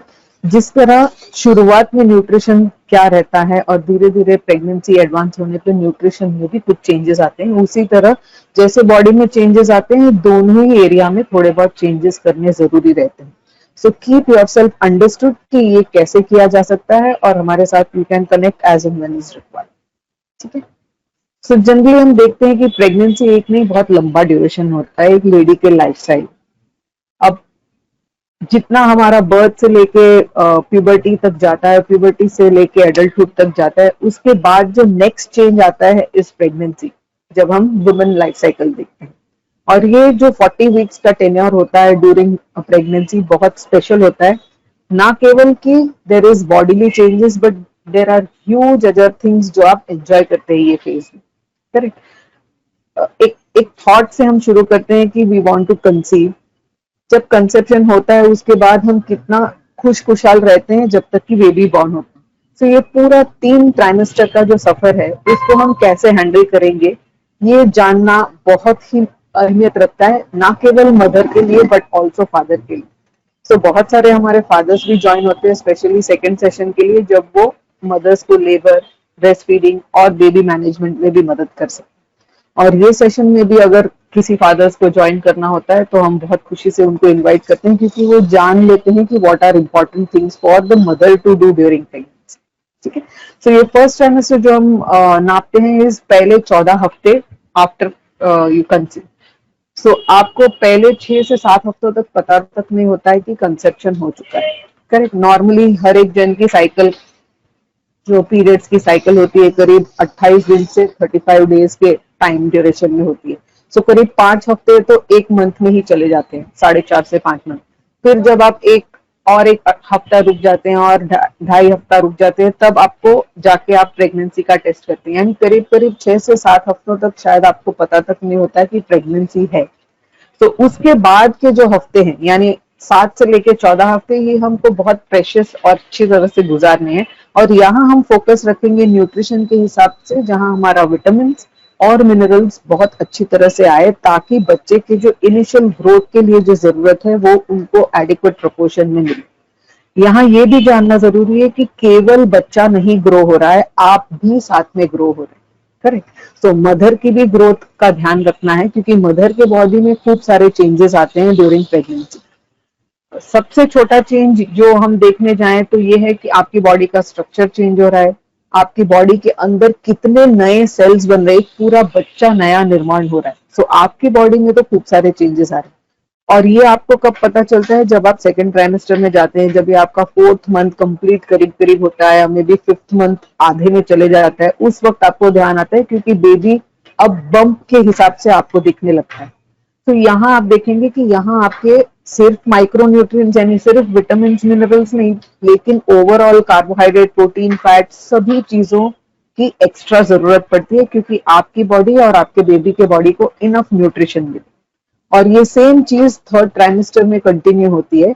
सो यहाँ से लेके यहाँ का सफर डिफरेंट रहता है। और यहाँ से यहाँ का सफर क्यों डिफरेंट रहता है, क्योंकि यहाँ मदर की बॉडी में मेजर चेंजेस दिखेंगे, बेबी का ग्रोथ अभी आपको अंदर ही होता है, आपको ज्यादा समझ नहीं आता। एंड ऑफ सेकंड ट्राइमेस्टर में बेबी का ग्रोथ दिखने लगता है। लेकिन 3rd ट्राइमेस्टर में जब आप जाते हो, तब आप चाहो या ना चाहो, बेबी बड़ा हो रहा है और बहुत ही तेजी से बड़ा हो रहा है। सो यहाँ पर बहुत सारे बेबी के बॉडी के अंदर मिनरल्स ले डाउन हो रहे हैं, बेबी के बोन्स के अराउंड उसके मसल्स ले डाउन हो रहे हैं, यानी बहुत सारा प्रोटीन, बहुत सारा अच्छी तरह का न्यूट्रिशन जब जाता है तो बेबी इस तरह से ग्रो होगा। जो एक छोटा सेल एम्ब्रियो होता है, जब आपको शायद पता ही नहीं होता है या जस्ट पता चला होता है कि आप प्रेग्नेंट हो, वहां से लेके ये पूरा सफर जो आप देख रहे हो, बेबी एक पाम साइज से लेके एक लैप साइज जितना बड़ा हो जाता है आपके वूम के अंदर। और ये सारा सफर हमको एंजॉय करना है। और ये एंजॉय आप कब कर सकते हैं, जब आपको बॉडी में कोई पेन या कोई डिस्कम्फर्ट ना हो, या आपको खाने में कोई तकलीफ ना हो, आप अच्छे से खा पी के मजा कर सकते हैं। That's when you will be able to enjoy this, right. So हम साथ जुड़ के ये सफर को तैयार करते हैं, so that it helps you better. ठीक है। सो यहाँ मैंने पहले बेबी के ग्रोथ के हिसाब से देखा है, यहाँ मैं मदर के बॉडीली चेंजेस के हिसाब से दिखा रही हूँ। आप देख रहे हो कि यहाँ ये मदर कंसीव हुई है, बट फर्स्ट ट्राइमेस्टर खत्म होने तक शायद किसी मदर का एब्डोमेन दिखेगा, सारों का नहीं दिखेगा, क्योंकि it depends on your own structure. So आप प्रेगनेंसी जब आपकी रहती है, तब आपका वेट कितना है ये बहुत मायने रखता है। कोई मदर्स एग्जैक्ट वेट जो नॉर्मल होना चाहिए वो वेट में उनका कंसेप्शन होता है। किसी किसी मदर का वेट शायद कम भी हो सकता है, किसी किसी का ज्यादा भी हो सकता है। उसके बेसिस पे आपका स्ट्रक्चरल चेंज और आपके वजन में चेंज आने लगेगा। करेक्ट। सो आप देखेंगे जैसे ही प्रेगनेंसी एडवांस हो रहा है वैसे ही धीरे धीरे बेबी बम्प बढ़ते जा रहा है, और यहाँ से यहाँ आप 3 महीने देख रहे हैं बम्प का स्ट्रक्चर कितना क्विकली बढ़ा है, क्योंकि यही 3 महीने है जहां बेबी ही सबसे ज्यादा फास्ट ग्रो है। और ये पूरा जो सफर है केवल 9 महीने का नहीं है, इनफैक्ट बेबी बर्थ के फर्स्ट 3 मंथ्स भी बहुत अहमियत रखते हैं, क्योंकि यहाँ मदर और भी काफी कुछ चीजें सीख ही रही होती है। जब आप ब्रेस्ट फीडिंग कराते हो तब का भी न्यूट्रिशन सही होना बहुत इंपॉर्टेंट है, ताकि आपकी बॉडी को किसी टाइप का कॉम्प्रोमाइज ना हो। करेक्ट। सो ये पूरा 1 साल का सफर is a very important thing, और ये हमारे साथ आप सीख सकते हो। तो आप देखेंगे जैसे प्रेगनेंसी होता है तो पहले नॉर्मल को क्या बोलते हैं, नॉर्मल वेट गेन 11 से 16 किलो तक का नॉर्मलाइज्ड वेट गेन होता है। हालांकि ये it is a normal birth, I mean आपका वेट एकदम परफेक्टली नॉर्मल है जब आप कंसीव करते हैं, बट बाय चांस अगर आपका वेट कम है तो इवन 20-22 किलो तक अगर आपका वेट गेन होता है तो रिस्क नहीं है। बट हालांकि आपका वेट अगर ज्यादा है ड्यूरिंग योर कंसेप्शन तो ये वेट 10 से अंदर हुआ या 9 तक भी हो जाता है तो भी सेफ ही है, क्योंकि कई बार देखा जाता है कि बहुत एक्सेस जब भी वेट गेन होता है तो लेडीज को लेटर ट्राइमेस्टर्स में डायबिटीज, ब्लड प्रेशर वगैरह की शिकायत बढ़ने लगी है।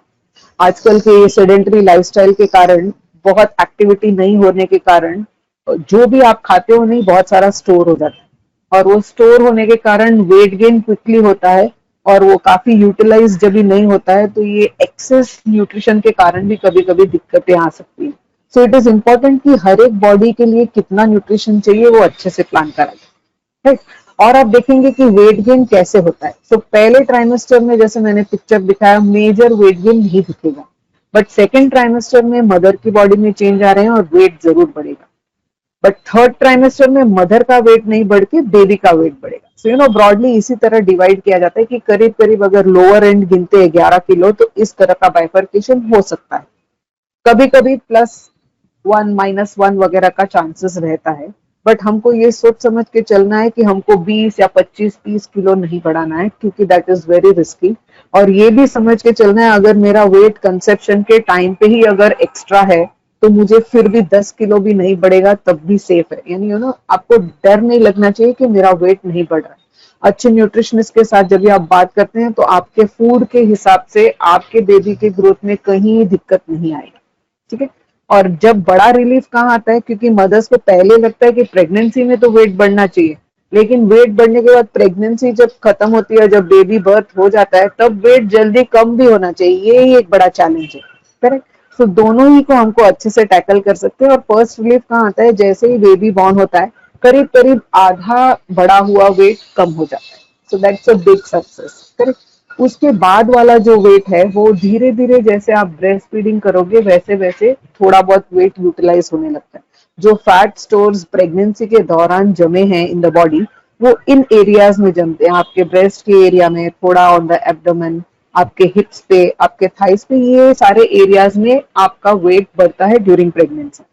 जैसे ही डिलीवरी हो जाता है उसके बाद ये स्टोर्ड फैट हमारे बॉडी में ऑलरेडी अवेलेबल हैं ऑल दीज एरियाज में, धीरे धीरे ये यूटिलाइज होते हैं और आपकी बॉडी को एनर्जी प्रदान करते हैं ड्यूरिंग द लैक्टेशन फेज।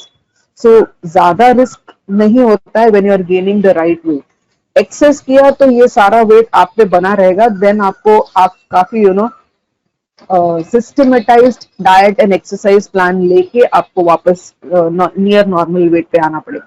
सो पहले ही अगर ढंग से बढ़ा है then you are not at any risk. So ये हम सोच के चलें। ठीक है। कैसे होता है, दो ही स्पेसिफिक चीजें हैं जो मैंने पहले ही बताई, आप अपने आप कर सकते हैं। और एक बार आपने अच्छे से समझ लिया है तो अपने रेगुलर लाइफस्टाइल में उतारना जरूरी है। करेक्ट। सो डॉक्टर निगम ने एक्सरसाइज के बारे में अच्छे से बताया, I won't touch that area.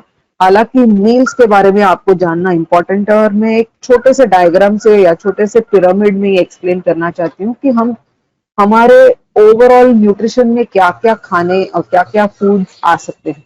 तो अगर सपोजिंग नेचर में जितना भी खाना बना है वो हमने एक पिरामिड के ऊपर रख दिया तो वो काफी इस तरह से दिखेगा।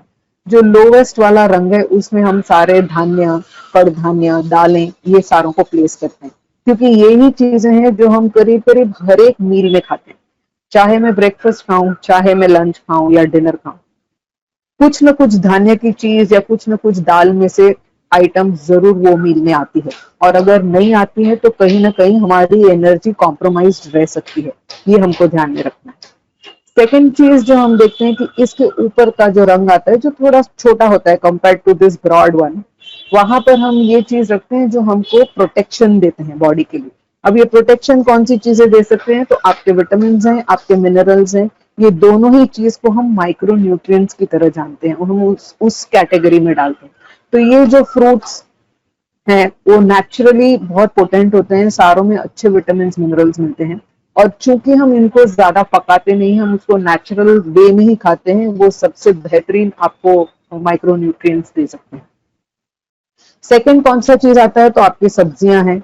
अब सब्जियों में भी बहुत सारी कैटेगरीज है। आपकी सब्जियां हैं जो आप सैलेड की तरह से यूज कर सकते हैं। कुछ ऐसी सब्जियां हैं जो पत्ते वाली हैं, कुछ सब्जियां हैं वो ग्रीन्स, यानी हम उसको फुल लाइक फ्लावर वेजिटेबल्स बोलते हैं, किसी किसी को हम तड़मूल यानी रूट वेजिटेबल्स बोलते हैं। सो बहुत सारे वेराइटीज है सब्जियों में।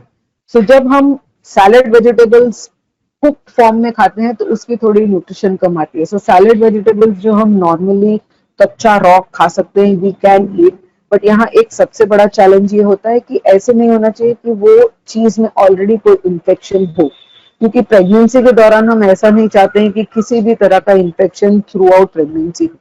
तो आप जो वेजिटेबल सिलेक्ट करते हैं सैलेड के लिए, आप किसी के या आप जो फ्रूट सिलेक्ट करते हैं ऐसे सिलेक्ट करिए जिसमें कोई छेद या आउटसाइड स्किन पे कहीं कोई डैमेज वगैरह ना हो, ताकि internal there is no risk. अगर आपको जरा भी कोई डाउट हो तो it is better to either steam या सॉटे या मे बी ग्रिल, तो जिससे कि कम फैट में आपका वो खाना बन सकता है। करेक्ट। सो ये this becomes a potent thing when it comes to this second group. और ये सेकंड ग्रुप में सबसे और बेनिफिट क्या है, क्योंकि इसमें बहुत ज्यादा फाइबर या रेशे का पदार्थ होता है। कई बार देखेंगे ना स्टार्टिंग ऑफ प्रेगनेंसी में बहुत सारे लेडीज को कॉन्स्टिपेशन की बड़ी इश्यू होती है, क्योंकि कुछ कुछ लेडीज से ज्यादा खाया नहीं जाता है, कुछ कुछ लेडीज को नौशिया यानी वॉमिटिंग वाला फीलिंग रहता है, लेकिन इस वजह से खाना कम जाता है। तो यहाँ ये फाइबर वाले फूड्स खाने से क्या होता है, कॉन्स्टिपेशन नहीं होता है, थोड़ा पेट भरा सा रहता है। और क्योंकि ये अपने आप में नेचुरली टेस्टी होते हैं ये सारी चीजें, फ्रूट्स एंड वेजिटेबल्स, तो वो फ्लेवर के कारण भी आपका कंजम्पशन बेटर रह सकता है। अगर आप प्लेन चावल, प्लेन राइस वगैरह या प्लेन दाल्स खाओ तो उसकी फ्लेवर इतनी ग्रेट नहीं होगी जितनी आप वेजिटेबल या फ्रूट्स को प्लेन खाएं। सो आपकी एडिबल पोर्शंस जो हैं वो बेहतरीन हो सकते हैं, जिससे कि आपकी सटाइटी यानी पेट अच्छे से भरता है, आपकी बॉडी को जो न्यूट्रिशन चाहिए वो सही मायने में मिल सकता है। और इनमें से ऐसी भी चीजें हम कर सकते हैं, चाहे अगर बाय चांस ज्यादा खा ना पाए तो उसको हम जूस या सूप वगैरह का भी फॉर्म बना के हमको इस्तेमाल कर सकते हैं। सिर्फ ये है कि अगर हम फ्रूट का जूस बनाते हैं उसको न छान दिया तो उसका फाइबर वैल्यू कम हो जाता है। तो अगर उसको जैसे उसी तरह से क्रश करके या उसको स्मूदी बना के वगैरह यूज करेंगे तो ज्यादा बेहतरीन बेनिफिट मिलेगा। थर्ड रंग जो हम देखते हैं इससे ऊपर, अगर ये बहुत इंपॉर्टेंट है, और ये पूरा जो आपको एरिया दिख रहा है इसमें हमने प्रोटीन्स की चीजें डाली हुई है। आप सोचेंगे कि आपकी बॉडी में जो चेंजेस आ रहे हैं तो उसके लिए प्रोटीन्स लगते हैं, और आपका बेबी इतना क्विकली ग्रो हो रहा है, वो पूरा प्रोटीन है इन नेचर, हर एक सेल प्रोटीन होता है। सो इतना ज्यादा प्रोटीन का रिक्वायरमेंट होता है थ्रू आउट प्रेगनेंसी। तो इसके लिए कैलकुलेटेड अमाउंट ऑफ प्रोटीन सही से लेना इंपॉर्टेंट है। जितना आपका वेट है करीब करीब उतना प्रोटीन आपके लिए लगेगा हर दिन के लिए। फॉर एग्जाम्पल एक छोटा मैथ करके देख लो, अगर मेरा वेट प्रेगनेंसी जब होती है तभी अगर 60 ग्राम से 60 किलोग्राम है, तो करीब करीब 48 से 60 ग्राम्स जितना प्रोटीन मुझे हर दिन लगने वाला है। सो ये नहीं, आपका थॉट प्रोसेस ऐसे रहना चाहिए कि आपकी प्लानिंग ऐसे हो कि पूरे दिन में आपको उतना अमाउंट ऑफ प्रोटीन मिल जाए। इसके लिए एक पैटर्नाइज्ड अगर फूड है, आपके फूड चार्ट है, तो वो आपको मदद करता है सोचने के लिए कि नेक्स्ट दिन भी आपने क्या बनाना है। So that's how it helps. अब प्रोटीन में क्या क्या चीजें आती हैं, सो नॉर्मल अगर वेजिटेरियन है तो आपको दालें, कड़धान्य, दाल और पल्स इसकी कॉम्बिनेशन की आइटम है, और मिल्क से बनी चीजें, ये सारा आपका प्रोटीन आ जाता है। लेकिन अगर आप नॉन वेजिटेरियन फूड भी लेते हैं तो एग है, फिश है, चिकन है, ये भी आप इंक्लूड कर सकते हैं ताकि आपका प्रोटीन और अच्छा हो सके। सो जो कॉम्बिनेशन आप खाएंगे, फर्स्ट थिंग ये ध्यान रखिए कि इनफ क्वांटिटी में हो और वैसे बनाएं जैसे आप खा पाए। और थर्ड थिंग, एक्सेस खाने का कोई फायदा नहीं, जो ही चीज एक्सेस खाई जाती है वो फैट स्टोर बन जाती है। सो सही क्वांटिटी इज वेरी इंपॉर्टेंट। ठीक है, यही चीज में टॉप वाले रंग के लैडर के ऊपर जो ये चीजें रखी हैं, ये सारी ऐसी चीजें हैं जो आपको ये सारा खाना बनाना या खाना आपको टेस्टी करना या खाने में स्वाद ले आना, इसके लिए यूजफुल रहेगी। यानी कोई भी चीज हम अगर कच्ची खाते हैं तो उसका नेचुरल फ्रूट फ्लेवर्स आता है, लेकिन किसी और चीज को हम जब पकाना चाहते हैं तो आइदर हम स्टीम करें तो हम शायद उसमें थोड़ा नमक वगैरह यूज करते हैं, अगर हम उसको सब्जी की तरह बनाते हैं हम थोड़े मसाले यूज करते हैं, हम थोड़ा क्वांटिटी ऑफ ऑयल यूज करते हैं, कभी कभी हम आइदर घी में भी बनाते हैं, कभी हम कोई चीज बटर में भी बनाते हैं। तो ये सारी चीजें हमारे बॉडी के लिए जरूरी है, राइट। हम उसको काट नहीं सकते क्योंकि ये बहुत इंपॉर्टेंट है हमारा ओवरऑल फूड को मैनेज करने के लिए। बट ये चीजें जब भी एक्सेस में हो जाती हैं तो during pregnancy it can cause harm. यानी सपोजिंग मेरे को बहुत स्पाइस पसंद है और मैंने ज्यादा मसाला यूज करा तो शायद मुझे एसिडिटी का रिस्क बढ़ सकता है। इसी तरह अगर मुझे ज्यादा ऑयल जाता है तो शायद मेरा पेट बहुत भरा रह सकता है, उसके कारण मेरा नेक्स्ट मील अच्छे से खाया नहीं जाएगा। तो नो वाइज प्लानिंग अगर आप करेंगे तो आपकी बॉडी और आपके बेबी के डेवलपमेंट में कहीं भी दिक्कत नहीं आएगी। सो ये बेसिक चीजें अगर आपको पसंद और पता है तो आप आपका फूड प्लान बहुत अच्छे से मॉनिटर करके उसको और हेल्दी और फुलफिलिंग बना सकते हैं ताकि आप पूरे प्रेगनेंसी को एंजॉय कर पाए, राइट। सो इनके लिए एटलीस्ट 3-4 लोगों से आप अगर गाइडेंस लेते हैं तो आपको ज्यादा इजी हो जाएगा, जो मैं अभी बता रही थी। फर्स्ट ऑफकोर्स आपके गायनेकोलॉजिस्ट हैं जो आपको पूरे प्रेगनेंसी के दौरान समझाते हैं कि how the baby is growing, आपकी विजिट्स आपके गायनेक के साथ रेगुलर रहेंगी एम्स विजिट्स। दूसरे है कि न्यूट्रिशन, जैसे आपको खाना क्या खाना है, कैसे खाना है, कितने क्वांटिटी में खाना है, उसको किस तरह बनाना है, कौन सी कॉम्बिनेशन सही रहेंगी, ये सारा अगर समझना है तो you should be taking one nutrition plan जो आपको ये समझने में मदद कर जाए। और ट्राइमेस्टर वाइज उसको रिवाइज करना इंपॉर्टेंट है। थर्ड है फिजियोथेरेपिस्ट, जैसे डॉक्टर निगम झा ने आपको एक्सरसाइजेस के बारे में समझाया, एग्जैक्टली उसी तरह कि इनिशियल एक्सरसाइजेस कैसी रहनी चाहिए और उसको कैसे रिवीजन होना चाहिए, वो ऑनलाइन भी सिखाते हैं एक्सरसाइजेस। और फोर्थ, चाहे न चाहे बट हम ये समझ नहीं पाते हैं कि ड्यूरिंग प्रेगनेंसी हम बहुत सारा सोचते हैं। मदर जो होने वाली है वो भी बहुत सोचती है, साथ में फैमिली वाले भी बहुत सोचते हैं, कई बार इसके कारण थोड़ा स्ट्रेस भी होता है। सो हमको कंटिन्यूअसली ड्यूरिंग प्रेगनेंसी रिलैक्स कैसे रहना है, वो एक माइंड ट्रेनर से भी कनेक्ट करना इंपॉर्टेंट है। अगर आप कोई रिलैक्सेशन टेक्निक, कोई रिलैक्सेशन म्यूजिक, मेडिटेशन भी अगर सीख लेते हैं तो आप पूरे प्रेगनेंसी के दौरान उसको इस्तेमाल कर सकते हैं। सो ये 4 लोग can become a team to help your pregnancy. और वो टीम में आपका होना बहुत इंपॉर्टेंट है, क्योंकि वो टीम तो बनी रहेगी, अगर आप उनकी एडवाइस यूज नहीं करेंगे तो इसका कोई मतलब नहीं, ठीक है।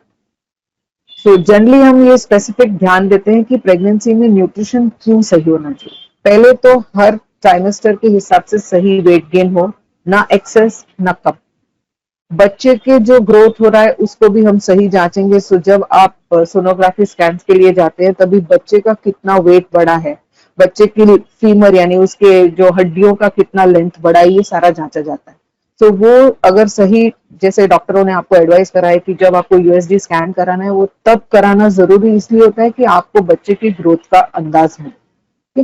थर्ड थिंग ये है कि कहीं भी किसी भी स्टेट में हम न्यूट्रिशन कहीं कम तो नहीं ले रहे, इसका भी जांच हो सकता है। और इससे क्या होगा कि आगे चलते हुए अननेसेसरी कॉम्प्लिकेशंस जैसे कि डायबिटीज है या बच्चे का इनकम्प्लीट या कम ग्रोथ है इनसाइड द वूम, अगर आपको अनीमिया की शिकायत है, ये सारा हम पहले ही चेक करते हुए चलेंगे ताकि इसकी वजह से आपको कोई लेटर स्टेज में हानि हो, बच्चे को कोई डिफेक्ट्स हो, ये भी हमको 5th मंथ के स्कैन पे पता चल जाता है। सही टाइम पे सही एडवाइस डॉक्टर से लेके वो वाला रूटीन फॉलो करना बहुत अहमियत रखता है। और एक और भी चीज जो मैंने देखी है कि हर मदर ऐसा चाहती है कि वो खुशखुशाल रहे, एनर्जेटिक रहे, ना कि थक जाए लेटर स्टेज ऑफ प्रेगनेंसी में। तो अगर इनिशियली उसने सपोजिंग 10-12 किलो वजन बढ़ा लिया है तो लेटर स्टेज में तो बढ़ना ही है, वहां आप नहीं रोक सकते weight gain. So it is कि इनिशियल से लेके फाइनल तक अगर आपको एनर्जेटिक रहना है तो it has to be systematized, ठीक है। स्पेसिफिक फोकस हम कहाँ ये 4 चीजों पे करते हैं कि आप कितना नेचुरल फूड खा सकते हैं। नेचुरल मैं इसलिए बोल रही हूँ कि जो रेगुलरली डायरेक्ट फार्म से या ऑर्गेनिक प्रोडक्ट्स जो मिलते हैं, अगर उसका इस्तेमाल आप यूज करते हैं तो आप उसमें ना कोई प्रिजर्वेटिव्स डाल रहे हैं, ना उसको पैकेज्ड रख रहे हैं। अगर पैकेज करेंगे यानी उसमें आइदर सॉल्ट ज्यादा है या वो तला है या वो बहुत समय से रखा हुआ है। सो जब तक आप नेचुरली फ्रेश कुक्ड फूड्स खाएंगे तब तक हमेशा ही आपका न्यूट्रिशन ज्यादा बेहतर रह सकता है। सेकेंड चीज है कि जब हम फ्लूइड्स के बारे में सोचेंगे, कई बार हम सोचते हैं अच्छा प्रेगनेंसी में हमको अच्छा खाना है, ये भी खाना है, वो भी खाना है। 10 जन आपको बोलेंगे कि ये भी चीज खा लो, आपको इतना क्वांटिटी में खाना है, आपको इसी तरह का क्वांटिटी का फूड खाना है। शायद मेरी मम्मी कुछ बोलेगी, शायद मेरी दादी कुछ बोलेगी, मेरी मदर इन लॉ कुछ बोलेगी। बहुत लोग आपके फूड को इन्फ्लुएंस कर सकते हैं, करेक्ट। लेकिन ये खाने के चक्कर में हम ये भूल जाते हैं कि हम सही से पानी भी ले रहे हैं, हमारी बॉडी को जितना लिक्विड चाहिए पूरे दिन में उतना ले रहे हैं कि नहीं ले रहे हैं, इसका भी ध्यान रखना जरूरी है, राइट। थर्ड थिंग मैंने पहले ही बताया कि क्योंकि हर एक आपका बॉडी का सेल प्रोटीन ही है, तो हर दिन का प्रोटीन सही आ रहा है कि नहीं ये अहमियत रखता है। और लास्ट ये है कि कितना एनर्जी कौन से समय पे आपको मिल रहा है जिससे कि आप ज्यादा एनर्जेटिक रह सको, इसका भी हमको माफ करना है। तो ये 4 चीज अगर आप फोकस रख के आपके डाइट प्लान मैनेज करेंगे या उस तरह से खाना आपका प्लान करेंगे तो आपको लगेगा कि ये प्रेगनेंसी इज वेरी ब्यूटीफुल। कहीं आप थक जाते हैं तो ऐसे लगता है कि oh my God pregnancy is very difficult, but it is not. वो उसको हम अच्छे से हैंडल कर सकते हैं with good care, good nourishment, good exercise, good thoughts and a lot of sleep and relaxation, ठीक है। सो वाइटल्स जो हम बोलते हैं, जो हम माइक्रो न्यूट्रिएंट्स बोल रहे हैं, तो ये सारे आइटम्स माइक्रो न्यूट्रिएंट्स में गिनी जाती है। जो विटामिन सी है, आयरन है, कैल्शियम है, जिंक है, सेलेनियम, एंटीऑक्सीडेंट्स जो बहुत सारे फ्रूट्स वेजिटेबल्स में फाइबर के साथ मिलते हैं, और फाइबर और भी कॉम्प्लेक्स आइटम्स सारे बहुत सारे धान्य और whole grain cereals and pulses से मिल सकते हैं। फोलिक एसिड जो इनिशियली बहुत इंपॉर्टेंट है very early in pregnancy. In fact जो लोग प्रेगनेंसी प्लान करते हैं वो डॉक्टर से अगर पहले ही मिले होते तो वो फोलिक एसिड की मेडिकेशन तभी से शुरू कर देते, क्योंकि ये फोलिक एसिड फर्स्ट ट्राइमेस्टर में बहुत इंपॉर्टेंट है, then it is important again in the last trimester. तो ये जो बहुत सारे दाल्स यानी बहुत सारे आपके पल्सेस हैं या आपके वेजिटेबल्स हैं जो कि ग्रीन्स हैं ज्यादा, ये सारों में से फोलिक एसिड पर्याप्त मात्रा में मिल सकती है। तो आपका खाना प्लान है तो ये आपको नेचुरली मिल सकता है। सो बी श्योर ओमेगा 3 फैट्स जो आपके बेबी और आपके खुद के ब्रेन डेवलपमेंट के लिए इंपॉर्टेंट है, ये आपके dry fruits, specific walnut, almonds हैं, पिस्ताचियोज हैं, पीका नट्स हैं, ये सारों में से मिल सकते हैं। तो ऐसे बहुत सारे फूड्स हैं जो आप नेचुरली सीमित मात्रा में अगर रेगुलरली लेते हैं तो your nutrition can be better. Second thing was about hydration. तो हाइड्रेशन केवल पानी इज द बेस्ट हाइड्रेशन, लेकिन कई बार मैंने देखा है कि प्रेग्नेंट मदर्स बोलते हैं मैम पानी पीने से उल्टी आता है। तो पानी अगर नहीं पी सकते हैं तो पानी को फ्लेवर करने के लिए आप फ्रूट्स है, नींबू है, पुदीना है, खीरा है, बहुत सारे आइटम्स यूज करके पानी को फ्लेवर कर सकते हैं। तो ये अगर आइटम्स पानी के अंदर छोड़ दिया जाए और वो पानी दिन भर सिप किया जाए तो इट इज वेरी गुड। दूसरी ऐसी चीजें हैं जो पानी जैसी होती हैं, तो उसमें कौन से हैं आपके फ्रूट एंड वेजिटेबल कॉम्बिनेशन की जूसेस है जिसको हमने छाना नहीं है, it has got its fibre.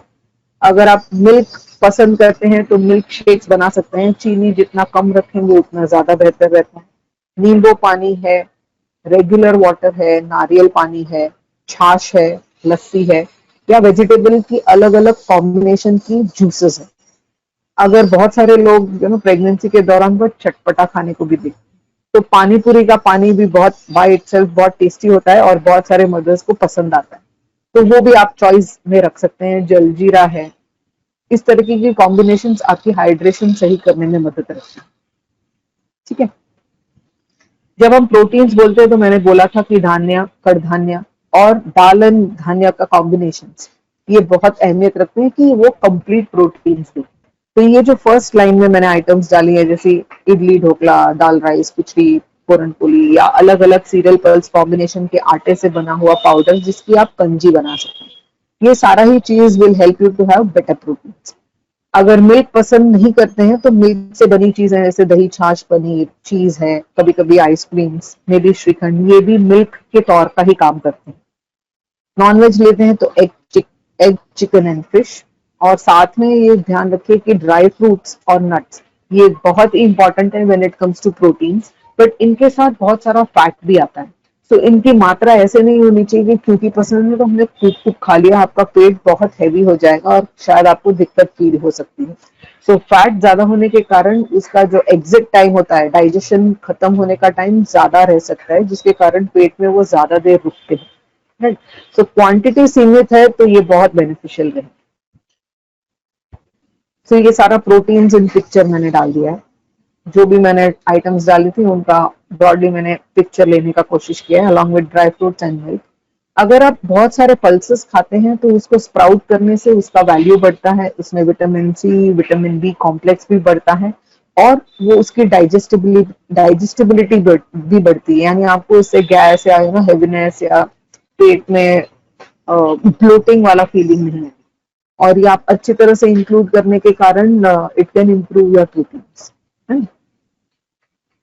अगर आप एनर्जी के बारे में सोचते हैं कि अगर कई बार हम प्रेगनेंसी की शुरुआत में इतना ज्यादा वेट नहीं है तो हम आराम से घूम फिर सकते हैं, ज्यादा कोई दिक्कत नहीं होती in terms of managing the weight and movement दोनों ही। लेकिन अगर प्रेगनेंसी जैसे एडवांस होती है तब नहीं, बेबी बड़ा होने लग जाता है, तो पेट के अंदर जो क्वांटिटी ऑफ फूड जो फिट होता है वो शायद धीरे धीरे कम होने लगता है। इससे क्या होता है, आपको आपका फूड का रिविजन तो करना ही पड़ेगा। सो इनिशियली आप पूरा खाना ले सकते हैं, जैसे रोटी, दाल, चावल, सब्जी, थोड़ा सैलेड रखा है, थोड़ा दही, छाछ वगैरह एक ही बार में आप खा सकते हैं क्योंकि इनफ पेट के लिए फूकने की जगह है। लेकिन जैसे बेबी बड़ा होता है वैसे आपको भूख लगी होने के बावजूद भी इतना सारा एक साथ शायद नहीं खा पाओगे, तब आपको ब्रेक करना पड़ेगा कि आप कॉम्बिनेशन वेजिटेबल बनाइए, आप कॉम्बिनेशन रोटी बनाइए, जिससे कि न्यूट्रिशन इतना ही मिले बट क्वांटिटी कम हो सकती है। जैसे थर्ड ट्राइमेस्टर में जाते हो, अब भूख थोड़ी ज्यादा भी लग सकती है, लेकिन बेबी और भी बड़ा हो चुका है, तो वहां ये भी पूरा एक साथ कई बार खाने को ऐसा लगता है नहीं चाहिए, तो आप स्मॉल पोर्शंस ले सकते हो। हालांकि ये सारा मैंने अलग अलग चीजें ब्रेड पे डाला है, बट ये सेपरेटली भी खाया जा सकता है, और ये रोटी के अंदर रोल करके भी ये सारी चीजें यूज हो सकती है। ठीक है, तो यहाँ वेजिटेबल्स, फ्रूट्स है, यहाँ माइक्रो ग्रीन्स है जो हमने स्प्राउटिंग करे हैं, बहुत सारे fruits of different nutrient value है, जैसे आजकल मिल जाते हैं बहुत सारे ब्लूबेरीज, रेड बेरीज, रास्पबेरीज भी मिलते हैं, स्ट्रॉबेरीज भी मिल जाते हैं, अब सीजन लगेगा तो बहुत सारे फ्रेश फ्रूट्स मिलेंगे। अगर आप कुछ सैंडविच की तरह बनाना चाहते हो तो चीज बेस में है, या अगर कोई फिलिंग बेस में आप बना रहे हो तो आप बहुत सारे वेजिटेबल्स डाल के बना सकते हैं। So this allows you to experiment with a lot of food. कैसे है ना, एक ही चीज खाने से प्रेग्नेंट लेडीज बहुत परेशान हो जाती है। अगर मैंने रोज ही बोल दिया रोटी, दाल, चावल, सब्जी खानी है, तो क्या चेंज होता है, केवल सब्जी, और बहुत सारे लोगों को केवल 4 या 5 सब्जियां ही पसंद है, नहीं तो सारा ही टाइम ऐसी वेजिटेबल्स आएंगे जिसमें से इतना न्यूट्रिशन नहीं मिलता है। सो प्लीज अपना माइंड खुला रखिए और बहुत सारी नए नए फ्रूट्स, वेजिटेबल्स को एक्सपेरिमेंट करने की कोशिश रखिएगा। आइदर आप सैलेड के तौर पे यूज कर सकते हैं, आप उसको स्प्राउट्स के साथ मिक्स करके खा सकते हैं, आप उसको भुर्जी की तरह बना सकते हैं। अगर बहुत लोग को पसंद है, आजकल बारबेक्यूज बहुत चलते हैं, तो स्टर फ्राई करके उसको हल्का सा ऑयल में कुछ, स्टर फ्राई मीन्स ज्यादा पूरा कच्चा नहीं होता है, बट जस्ट एक बना बना सा फ्लेवर जिसमें आप नेचुरली उसको बड़े बड़े पीसेस के साथ खा सकते हैं। सो बहुत सारा ऑप्शंस है। सो अगर आप ओपन रखते हो अपना माइंड तो हम बहुत सारा कुछ नया कर सकते हैं, और नया करने से वो ही टेस्ट आपके बेबी को भी आपके वूम में रहते हुए मिल रहा है। सो जब बेबी बॉर्न होता है आप एक्सपेरिमेंट कर सकते हैं। बहुत सारे स्टडीज भी ऐसे बोलते हैं, जो भी मदर ने अपने प्रेगनेंसी के दौरान खाया है उसका बेबी की acceptability to that food is always better. बहुत सारा अलग अलग एक्सपेरिमेंट करिए, अपने आप को खुश रखिए, नए टेस्ट समझिए, और आपके बेबी को भी वो टेस्ट देने की कोशिश रखिए। ठीक है, सो ये जो मैं बोल रही थी, सप्लीमेंटेशन कब चाहिए रहते हैं, जब आपका इनटेक सही नहीं है, या आप जितना खा रहे हो उससे भी थोड़ा ज्यादा आपकी बॉडी का रिक्वायरमेंट है। सो नॉर्मली जैसा 4th मंथ लगता है तो डॉक्टर आपको आयरन, कैल्शियम की सप्लीमेंटेशन देते हैं। कोई कोई डॉक्टर्स आपको ओमेगा 3 और फोलिक एसिड की सप्लीमेंटेशन भी कंटिन्यू रखते हैं, क्योंकि आपका आहार सही नहीं। सो वंस यू नो कि आहार सही है तो मे बी कुछ सप्लीमेंटेशन कम रखना भी कोई रिस्क नहीं है, करेक्ट। सो इसके लिए you should know what you are eating and उसकी कितनी क्वांटिटी में आपके ओवरऑल बॉडी की रिक्वायरमेंट मीट है। तो ये बहुत सारी आइटम्स है अगेन जो कैल्शियम में रिच होती है, जैसे आपका राजगिरा है, नाचनी है, मिल्क है, लीफी वेजिटेबल्स हैं और उनमें से बनी चीजें। सेम वे जब भी आप आयरन देखते हैं तो आयरन में भी ऐसा नहीं है कि कम चीजें हैं, आपके लीफी वेजिटेबल्स हैं, नॉन वेजिटेरियन फूड ग्रुप्स हैं, कुछ ऑयल सीड्स हैं और इवन ड्राई फ्रूट्स हैं, इनमें से भी काफी हद तक आयरन और आपका गुड़ है, ये सारी चीजों में से आयरन मिलता है। लेकिन ये दो चीज जब भी आप कंबाइन करने जाते हैं तो आपका ओवरऑल न्यूट्रिशन सही होना चाहिए, ना कि खराब। सो ये सोच के we have to plan your meals, ठीक है। क्या चीज आप अवॉइड करेंगे प्रेगनेंसी में, तो डॉक्टर निगम ने मेडिसिन और स्मोकिंग और ड्रिंकिंग के बारे में तो बता दिया है। एक ये भी चीज ध्यान रखिएगा कि कभी कभी हम वेजिटेबल तो सही चुनते हैं लेकिन हम उसको जिस तरह से बनाते हैं वो शायद मे भी आपको हानि दे सकता है। यानी अगर हम उसको ज्यादा ऑयल या ज्यादा स्पाइस के साथ बनाते हैं शायद उसका टेस्ट अच्छा हो जाएगा, लेकिन वो खाने के बाद आपको कई घंटों तक डिस्कम्फर्ट रह सकता है। तो आपकी प्रिपरेशन भी वेजिटेबल की उस तरह रहनी चाहिए जो आप रिलिश करते हैं, ठीक है। That's one thing. So over the counter drugs तो बिल्कुल नहीं लेंगे, आपके डॉक्टर की एडवाइस के बिना कोई भी अलग मेडिसिन नहीं लेंगे फॉर श्योर, ठीक है। और ड्रिंकिंग में भी ऐसे है, बहुत सारे लोग प्रेफर करते हैं कि छोटा छोटा टेस्टिंग किया जाए, क्योंकि आजकल बहुत सोशलाइजिंग होता है। ये पैंडेमिक के वजह से बहुत कम हो चुका था, बट धीरे धीरे पैंडेमिक खुल रहा है, वापस सारे लोग ऑफिस जाने लगे हैं, बहुत सारे लोग हमारे जो ज्वाइन होते हैं प्रोग्राम्स में वो काफी कॉर्पोरेट्स वगैरह में भी काम करते हैं। So there is a lot of time where there is socialising, तो वहां कई बार ये drinking becomes a habit, a pattern. But during pregnancy be safe, इसमें it is okay to refuse something which is not healthy for you, right? So be sure that you are strong to know when to say no to yourself and to anybody else, okay? ये 5-6 चीजें usually pregnancy में पाई जाती हैं, अगर नहीं होती हैं it's not a problem, लेकिन बहुत सारे लोग को शायद एक चीज के साथ दो चीज कॉम्बाइन भी हो सकती है। यानी किसी किसी को नौशिया का फीलिंग रहता है, लेकिन नौशिया के साथ किसी किसी को थोड़ा एसिडिटी का फीलिंग भी रहता है, किसी को केवल कॉन्स्टिपेशन हो सकता है, किसी को शायद स्वेलिंग हो सकता है। तो ये सारी चीजें इंडिकेट करती हैं कि ड्यूरिंग प्रेगनेंसी कहीं ना कहीं इन चीजों पर हमको गौर करना है, ताकि ये हमको problems, I mean they should not become problems during our pregnancy, ठीक है। छोटे न्यूट्रिशन करेक्शंस में अभी बतला देती हूँ, बट बहुत सारा इंडिविजुअलाइज्ड होता है इसमें, क्योंकि हर एक जन की बॉडी की फॉर्मुलेशन डिफरेंट रहता है और हर एक जन को अलग चीज भी शायद काम आ सकती है। सो न्यूट्रिशन करेक्शन में हम बेसिक देखेंगे, अगर नौशिया हो रहा है तो जो भी आपको सिम्टम आ रहा है उसका कोई रीजन जरूर होता है, और हर एक बॉडी के लिए रीजन अलग भी हो सकता है। फॉर एग्जाम्पल अगर नौशिया मुझे हो रहा है तो कई बार मैं नहीं खा रही हूँ इस वजह से मुझे नौशिया हो रहा है, और कई बार नौशिया इसलिए हो रहा है कि मैं जो चीज खा रही हूँ शायद सही नहीं खा रही, दोनों भी रीजन हो सकते हैं। तो जब मुझे पता चल जाए कि क्यों हो रहा है तो मैं उसका हल सही से निकाल सकती हूँ, राइट। अगर मेरा बहुत घंटे नहीं खाने के कारण अगर नौशिया हो रहा है, यानी अगर मैंने रात में सही से टाइम से खाना खा लिया है और सुबह मैंने बहुत लेट ब्रेकफास्ट किया, तो रात और सुबह के बीच में बहुत घंटे एंटी गए, इस वजह से सुबह अगर मैं तुरंत चाय पीने लगूंगी तो मुझे बहुत सारा एसिडिटी, बहुत सारा वॉमिटिंग का फीलिंग आ सकता है। बट अगर सुबह में बिल्कुल कुछ ड्राई खाती हूँ जिससे कि ये नौशिया कम हो, ये एसिडिटी थोड़ा कम हो जाए, उसके बाद जब भी मैं ब्रेकफास्ट लेती हूँ तो मुझे कम दिक्कत होती है। सो हर एक चीज का हल अपने आप में होता है और हर एक बंदे का ट्रीटमेंट डिफर कर सकता है। So there are these couple of things जो बहुत सारे मेरे प्रीवियस क्लाइंट्स को जिस चीजों से मदद हुई उसका मैंने आइटम्स डाल रखा है, but you should be able to figure out कि आपको कौन सी चीज से फर्क पड़ रहा है, ठीक है।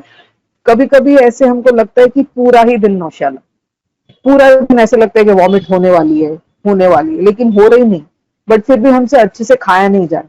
तो यहाँ हमको हमारे मुंह का फ्लेवर चेंज करना जरूरी है। आप चाहे मिंट, सौंफ या जीरा इस्तेमाल करें, या कोई ऑरेंज कैंडीज, लॉलीज, या जो हमारी जेली वाली चॉकलेट्स आती हैं वो यूज करें, ताकि आपका फ्लेवर मुंह का चेंज हो, उसके बाद आप अच्छे से खा पाए।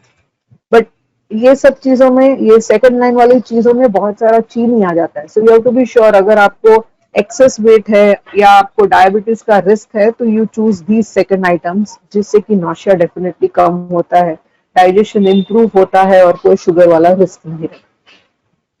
लेकिन ये मोटा मोटा सबसे इंपॉर्टेंट चीज जरूर ध्यान रखें, जितना आप दो खानों के बीच में बड़ा बड़ा गैप रखेंगे उतना ही नौशिया बढ़ने का रिस्क है, उतना ही एसिडिटी भी बढ़ने का रिस्क है। सो ईट इन टाइम, ठीक है। सेकेंड थिंग अबाउट कॉन्स्टिपेशन, क्योंकि हॉर्मोन्स चेंज हुए हैं, आपके जो इंटेस्टाइन का मूवमेंट है वो भी बहुत स्लैक हो जाता है ड्यूरिंग प्रेगनेंसी। इस वजह से कई बार कॉन्स्टिपेशन फेस कर सकते हैं। तो करेक्शन कैसे करना है?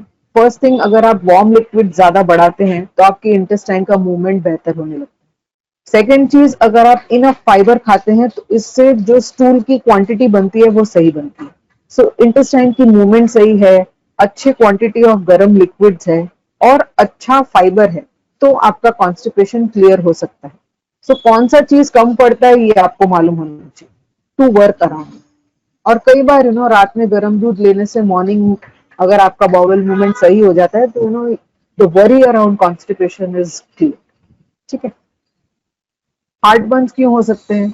अगेन हॉर्मोन्स हैं, अगेन टाइमिंग सही नहीं है। अगर मैंने एक ही बार खाने में बहुत सारा खा लिया, अगर एक रियलिटी में हम नहीं कई बार बहुत सारा क्वांटिटी खा लेते हैं, लेकिन अगर इतने क्वांटिटी खाने से पेट भर रहा है तो ये एक्सेस फीड करने से बहुत बारी आपको हार्ट बर्न्स हो सकता है।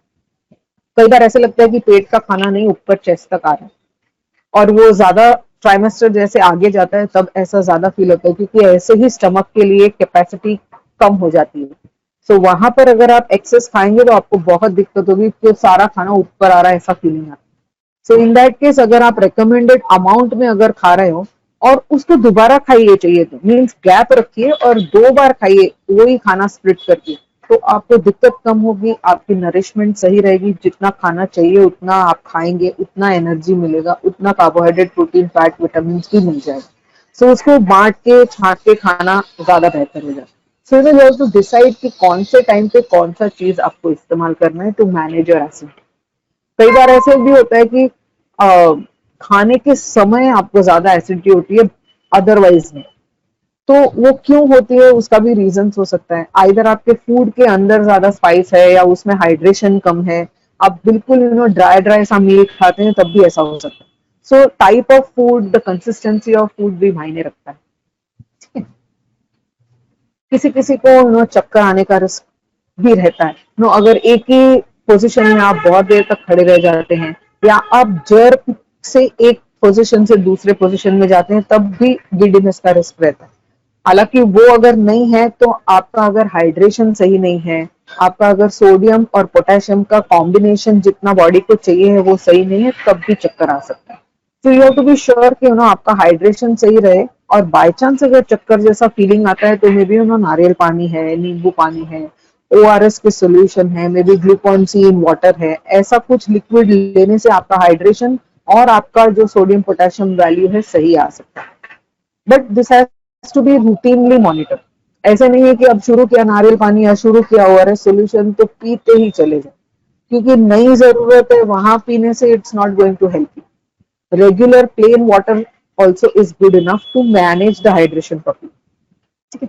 You can choose more nutrition dense liquids which help you better than just sugar based liquids. यानी सॉफ्ट ड्रिंक्स पीने से भी हाइड्रेशन तो सही हो जाता है, लेकिन सॉफ्ट ड्रिंक्स पीने से आपको न्यूट्रिशन वाइज कोई बेनिफिट नहीं मिलता। सो अपने आइटम्स ऐसे चूज करिए जो आपके बॉडी को इस वक्त ज्यादा बेनिफिट दे, ठीक है।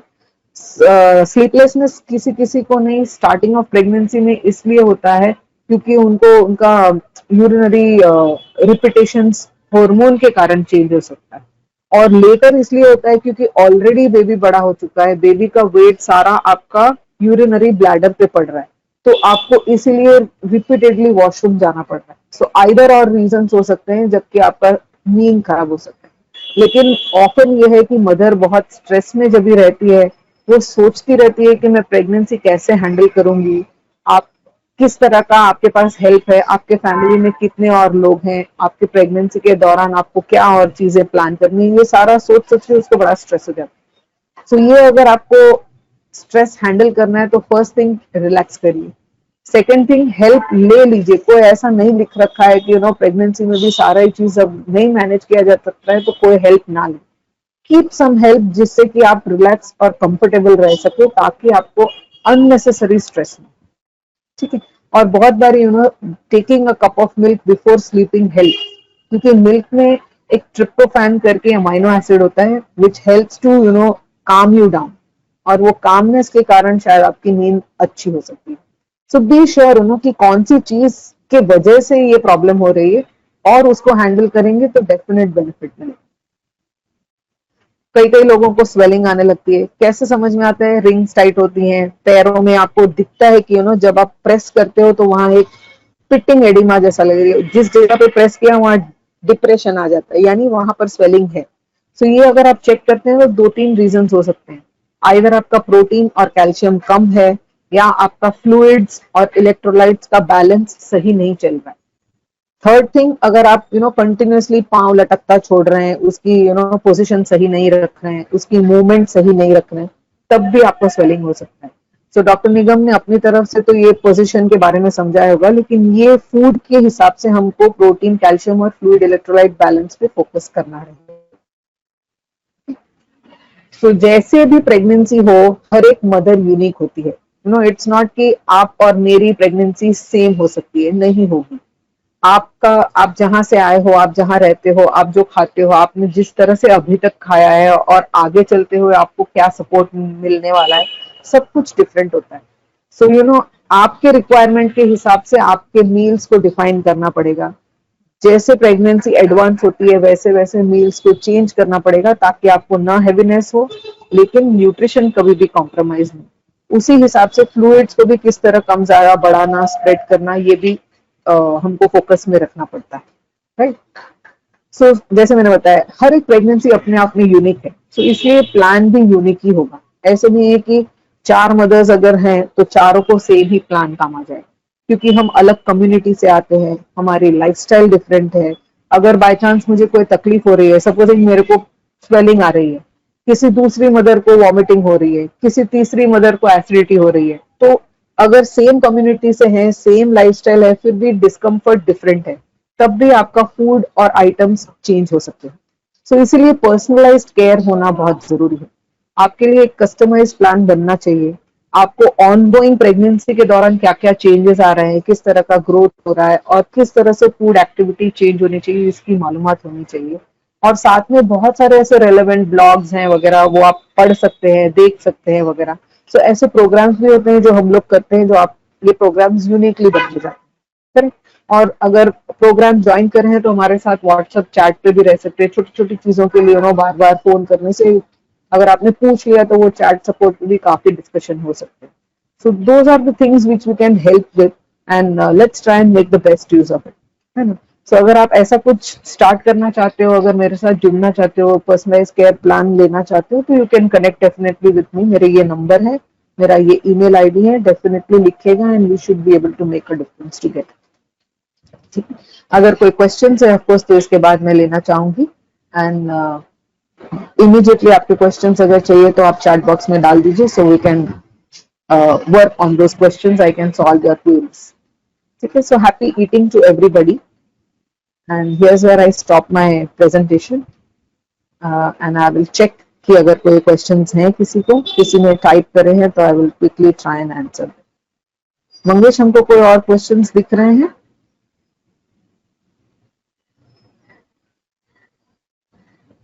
मैम, कौन से क्वेश्चन तक आपने आंसर किया था? नहीं, मैंने क्वेश्चंस एक भी आंसर नहीं करे, मैंने जस्ट तो खोलने का हाँ है, कोशिश किया। तो मैं बोलता हूँ, how safe is flight travel?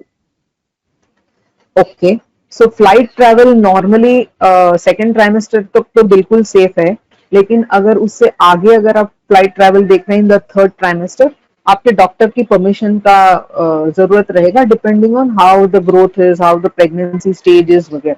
But broadly 7th month के बाद नॉर्मली फ्लाइट वाले लोग ज्यादा ट्रैवल एकोमोडेट नहीं करते हैं। So there are reason. सो आप जिस फ्लाइट में ट्रैवल करने वाले हो उनको भी you will have to contact to see उनका क्या लॉज है इन टर्म्स ऑफ कि कौन से मंथ तक वो ट्रैवल फ्लाइट आपको अलाउ कर सकते हैं। कौन से लोकेशन तक आप जाना चाहते हैं। अगर शॉर्ट ट्रैवल है तो ज्यादा रिस्क नहीं होता, लेकिन अगर आपको यूएस जाना है, यानी जहाँ 15 से 18 घंटे से ज्यादा का फ्लाइट वगैरह है, तो उसके रिस्ट्रिक्शंस और उसके लॉज वगैरह रेगुलेशंस डिफरेंट रहते हैं। तो आपको वहाँ वो ट्रैवल वालों से भी पूछना पड़ेगा कि कब तक आपको अलाउ रखते हैं। बट ब्रॉडली अगर आपकी प्रेगनेंसी सही चल रही है, देयर इज नो रिस्क और नो प्रॉब्लम, तो इट्स ओके टू ट्रैवल। मेरे तरफ से it's not a very big risk. बाकी सब क्वेश्चन मैम आंसर किए हैं निगम मैम ने। Audience, Right. if you have any question, you can write in the chat box now, so that Swati ma'am can answer those questions which are related to her topic, nutrition. Please ask those questions in the chat box. Meanwhile, thank you so much for joining. It was a nice session. Thank you so much, Swati ma'am, Nigamja ma'am. Both you have very precisely given all the information to our audience. We are really thankful to you, ma'am, and thank you so much, audience, for coming down, joining this link. Thank you so much, Mangesh. The pleasure is ours, because as many lives we are able to touch is a benefit for the society at large. Correct, ma'am. Sure. So, shall we end the session, because there is no question coming up? Sure. Otherwise, if there's any specific questions which the audience want to ask directly also, as I said, we have projected our numbers. You can put it also on the chat box so that they can maybe connect with us if required again. Yes. Audience, my number is also given in chat box. I have written. If you want to connect to any of the experts, please do contact me. You can contact me also. I'll get you connected with both of them. Thank you so much. So we'll end the session over here. Thanks a lot. There's a All the second best. session in the evening, 4 to 6, which is for third trimester. But you also can join that session. So if you want, If you have relatives who are in that category who would like to know, you can please invite them. So it will be useful for them. you can note down my number 9167 398895. इस number पे आप WhatsApp डालेंगे तो मैं आपको link भेज दूंगा। Thank you so much, take care, bye. Bye. When is a parent born? When your world changes in a moment. Nani? Or when the moment is celebrated by all. When you start learning again. Or with a new role. Is it your child's first breath? Or is it just a feeling? Parents are born when they fulfill a responsibility. Your child's umbilical cord blood can provide protection from 80 life-threatening diseases. Keep it safe with Asia's largest stem cell bank, Cord Life. One chance, one choice.